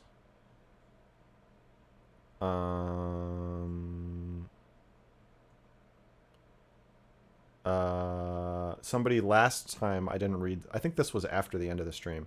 Do you think HRT medical transition for trans people is always bad, or do you just think it should not be treated as the only option and as a solution to all of your problems? Well, definitely, this is anonymous. Definitely, I think it should not be treated as the only option. I don't want to say it's always bad. I personally am freaked out by all like medication and surgery that is like elective or psychiatric. So I guess I just see it as similar to like plastic surgery, and I'm not gonna say it's bad, but I worry about the people who do that, and I worry about encouraging them like it's just so easy and normal and quick and just making it hyper accessible, and I worry about then pushing back against it. Like if I say this and then I'm seen as transphobic, then it's like then it becomes this fight of like, if you cared about me, you'd let me have this treatment, and I just think it's a dangerous place for everybody, but especially trans people. So yeah. I have a lot of videos about this on my YouTube channel about gender if you want to know like my more detailed thoughts, but that's my basic like overview. Good job to the Fire Eating Ninja said, good job today. Excited to see that sub button. Sorry the panels are terrible to deal with. Oh wait, I said this last time. Okay, I think we're done. Yeah, panels are tough. There's too many people on it for sure. There's a saying about news headlines. Anytime a title ends in a question mark, the answer is always no. Yeah, I've noticed that. I don't want to be... I don't know if everybody else feels that way, so I don't want to be in the pedo news headline. I'm on the DGG boat. Love you, and there's not that many people that just understand you. People are dense when they have to look in the mirror and face their internal mechanisms. Yeah, and I think that since my content is so geared at making people specifically do that, there's going to be a lot of resistance, and I expect that. But I appreciate that, and I appreciate the cheer. Revolt Rise, thank you. I appreciate that. Can I link the article I was discussing with Rhyzohm? Yeah. I have to re-upload them somewhere, and then I'll put it in the Discord somewhere, and then I'll tweet it too. I'll find a way to get it out there.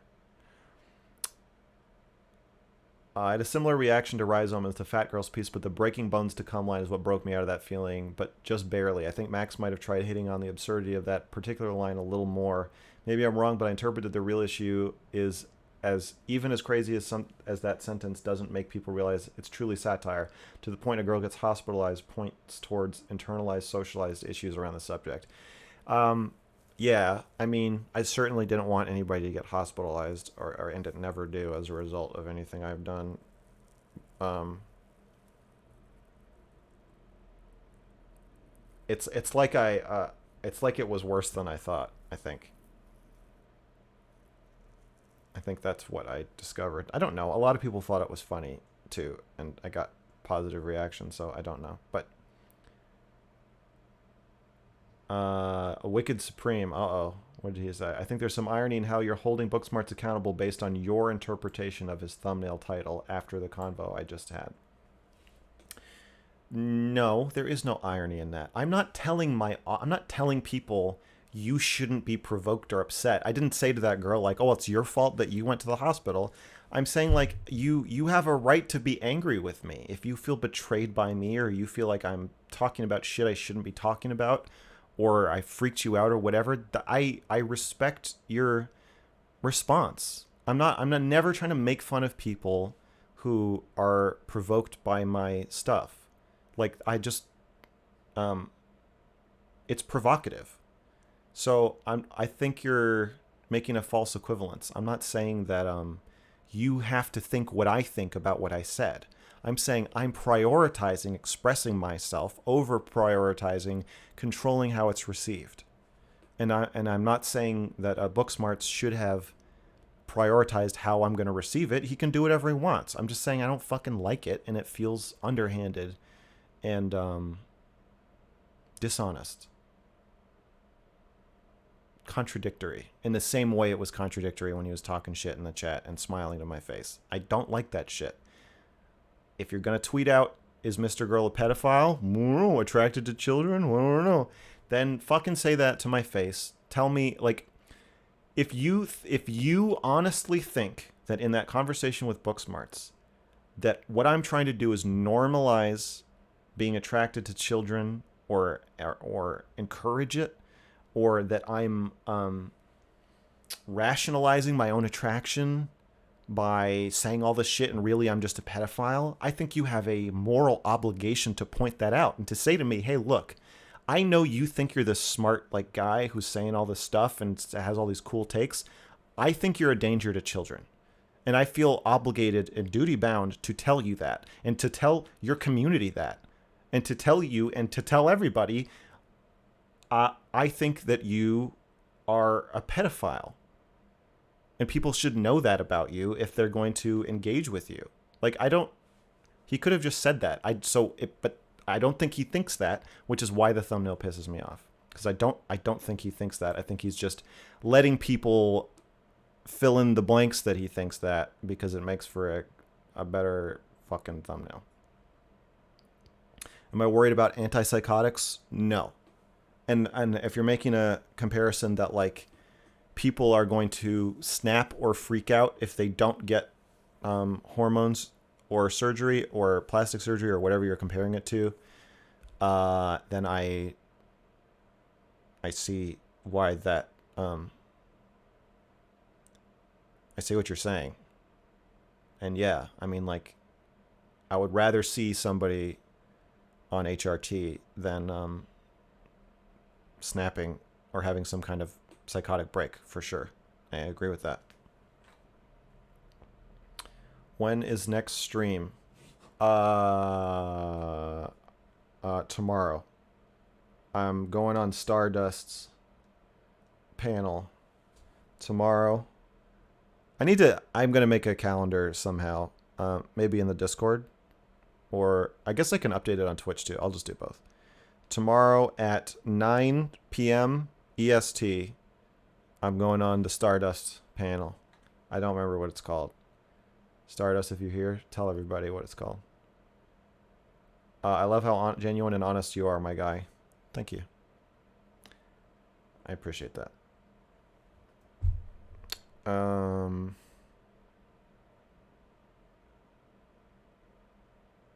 Hey, sometimes women like to get their bones rocked. What do you know? I guess I don't know. Wicked Supreme made a good point, Mr. Girl returns. Well, I already fucking responded to it. Doesn't his intent seem important to this equation? No. I don't care what his intent was.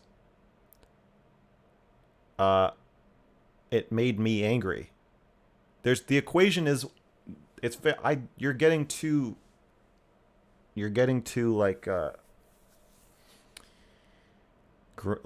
not intellectual. You're intellectualizing it. When I open my phone and I see a picture of me with a big orange background that says pedophile attracted to children, I get angry because of the reason I said, and then I tweet it out. I don't have to justify why I'm angry. I'm not even saying you shouldn't have done that. I just think it's underhanded and pisses me off. I feel that I'm receiving conflicting messages from Booksmarts about where I stand with him, and it makes me mad. So I'm just saying I'm mad, and I'm saying I wish I had ducked out of the conversation when I started getting weird feelings about what he was doing. Booksmarts has good intentions. I don't think he's trying to fuck with me. And he might even be trying to not fuck with me. I don't think he has bad intentions. I don't think he's like a bad person. People can't separate feelings in making prescriptions for society. Yes, exactly. This is what I'm just saying. I'm talking about how I felt. I'm not making a prescriptive statement about. I'm not saying Booksmarts is evil. I'm saying it pissed me off and makes me wary of him. You sent the girl to the hospital. Can you now recognize that? No, it's possible that she was going to go to the hospital anyway, or that she was 99% of the way there. I don't know. All I know is that I feel bad about it, and that I've thought about it a lot since then. But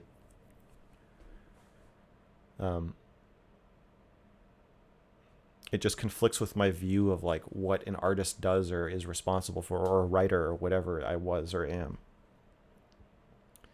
I will say that as I have more fans of people who want to please me, I do feel increasingly responsible for the actions of my fans.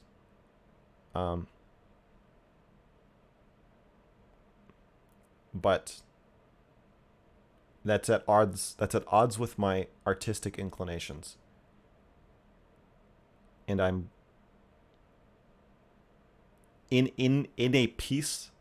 So like when I'm talking to you now, I feel and I own the responsibility I have as like a creator that you're like a fan of. But inside of a rap song or a video where I feel like now I'm just making my art, I think I'm definitely going to lean towards doing saying what I need to say the way I need to say it. And to hell with the consequences. Do you now realize why he's called Bookfucker? That seems somewhat affectionate. I don't exactly know why. I still have more to learn about Booksmarts.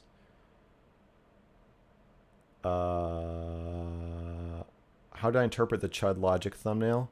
I didn't see it, but I don't have... Chud Logic did not try to foster a personal connection with me the way Booksmarts did. So Chud Logic could just say, Mr. Girl's a pedophile, gross, creepy weirdo, and it's not going to piss me off the same way. Because he's at the end of his stream, he said, okay, I've gone from 20% you're a pedo to 10%. I'm like, okay, so that's fine.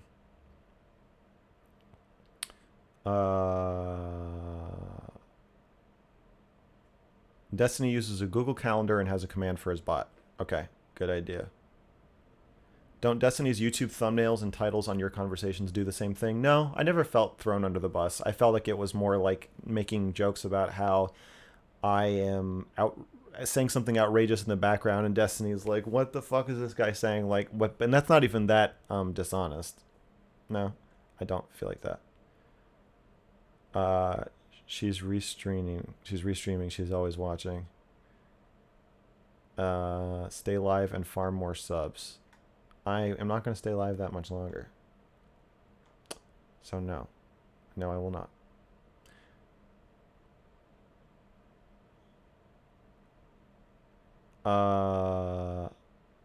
Watched part one of the Rose wrist talk earlier today. Appreciated you taking him to task for not having read the book, but taking the strong stance. Yeah, I just feel generally frustrated about debating people about books they haven't read and movies they haven't seen. That was frustrating. What should I get from Taco Bell? I don't know. I don't know their menu well enough to give you an answer to that. You've gotten a lot of pushback for being anti-debate while also wanting to convince them of my position. What's your thoughts on that? Okay, I think that I need to be more clear. Yeah, I don't I don't like that people are saying that. I am not trying to convince people of my position. I'm trying to convince them that I have my position and I want them to understand why I have it. Which is why I felt like with Rhyzohm, the conversation was basically over once we finally arrived at, and which I think happened a few times, but seemed to arrive at and not be able to get past. I'm okay with hurting people if it means being more true to myself and being less closeted. And you want to make sure that people receive your messages the way you intend them more than you want to make sure that you're expressing yourself and being true to yourself. That you want to prioritize that. I want to prioritize this. And yeah, so I'm not I separately from that, I'm like I do want you. I guess I just said okay. So that's the argument part. Then separately I was like I also want you to change how you are doing this.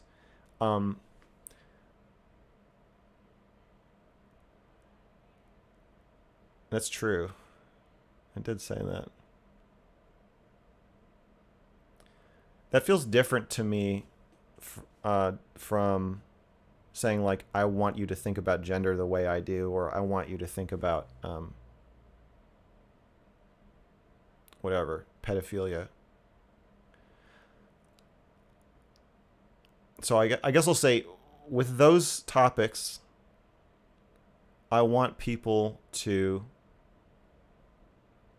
know what I think and why. And if we debate, that's fine. But the goal of me talking about them is more to be a soundboard to help you figure out what you think about them, not to tell you to think what I think about them. And like you're not going to find that you're like in the Mr. Girl club if you agree with me about gender. And I'm heartened to see trans people messaging me and commenting on stuff and saying like I don't agree with your takes about gender, but I still like you. That's what I want. I don't want an echo chamber. I'm terrified of creating one. So I want to be really clear. And that in a debate where there's an irreconcilable chasm that we can never get past, like an ideological impasse, I don't want to fight about the impasse the whole time. Like I'm fine with people changing their minds about stuff, but I don't want it to be like I'm going to hammer at you until you change your mind. So with Rhizome, what I want him to change his mind, but I'm not like I'll keep talking to him even if he doesn't, and we can keep talking about this, and he can say I'm going to go this way, we're going our separate ways on this idea. I don't want what you are saying you have, and I don't feel what you're saying I feel. Like it's fine. It's more like I just want to leave room for people to disagree with each other. But yeah, I see why people are saying that. I'm saying you can't challenge me, but I want you to think what I think, or think how I think, and I need to clear up my messaging about that a lot more than I just did just now, and figure out what it is I'm trying to say. I think it's more about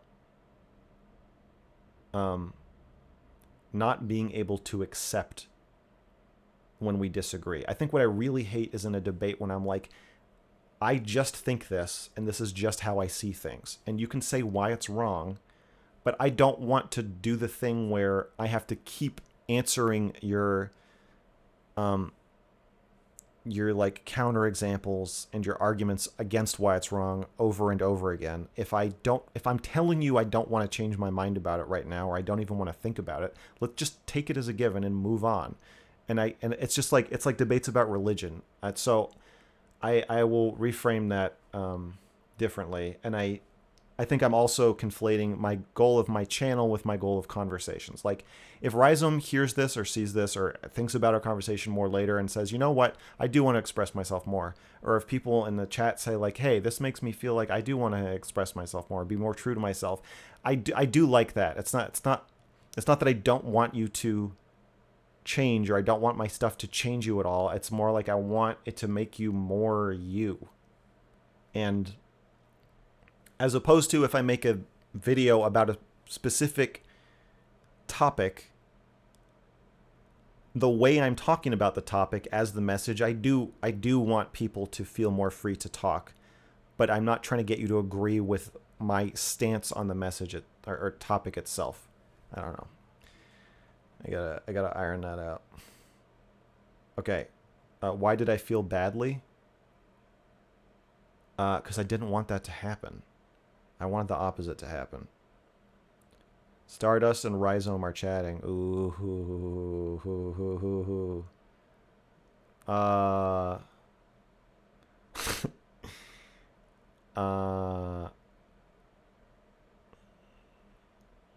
Do I enjoy streaming so far? Yes. I'm much more... There's much less control over what's happening, so that is weird. I like being able to edit myself, but I do like it. It's just nerve-wracking in a different way, because like you blurt shit out. Like, I'm just blurting out hours of shit, and I've never done that before, so that's stressful because I don't have. I can think kind of fast, but I don't have time to really iron out what I'm saying, and I'm just like saying it. That's stressful.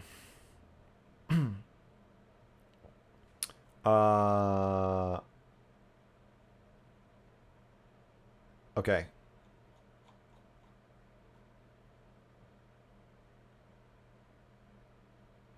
React to Stardust and Rhyzohm. No. I don't want to do that.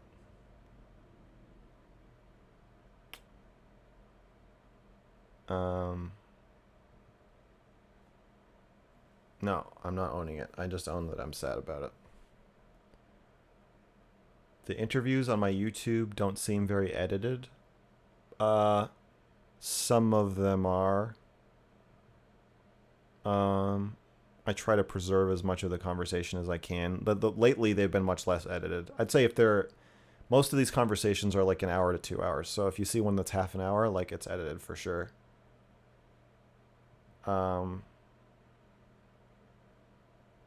Yeah. All right. You guys are going. You guys are going to Stardust's house.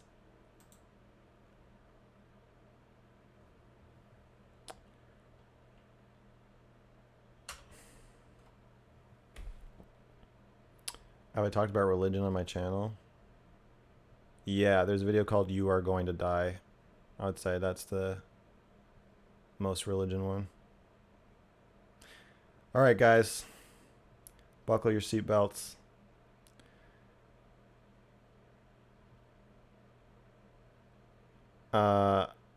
Yes, I see you calling me a loser, JP Morseman. We'll have to address this more later, I'm sure. Okay. Bye, horses.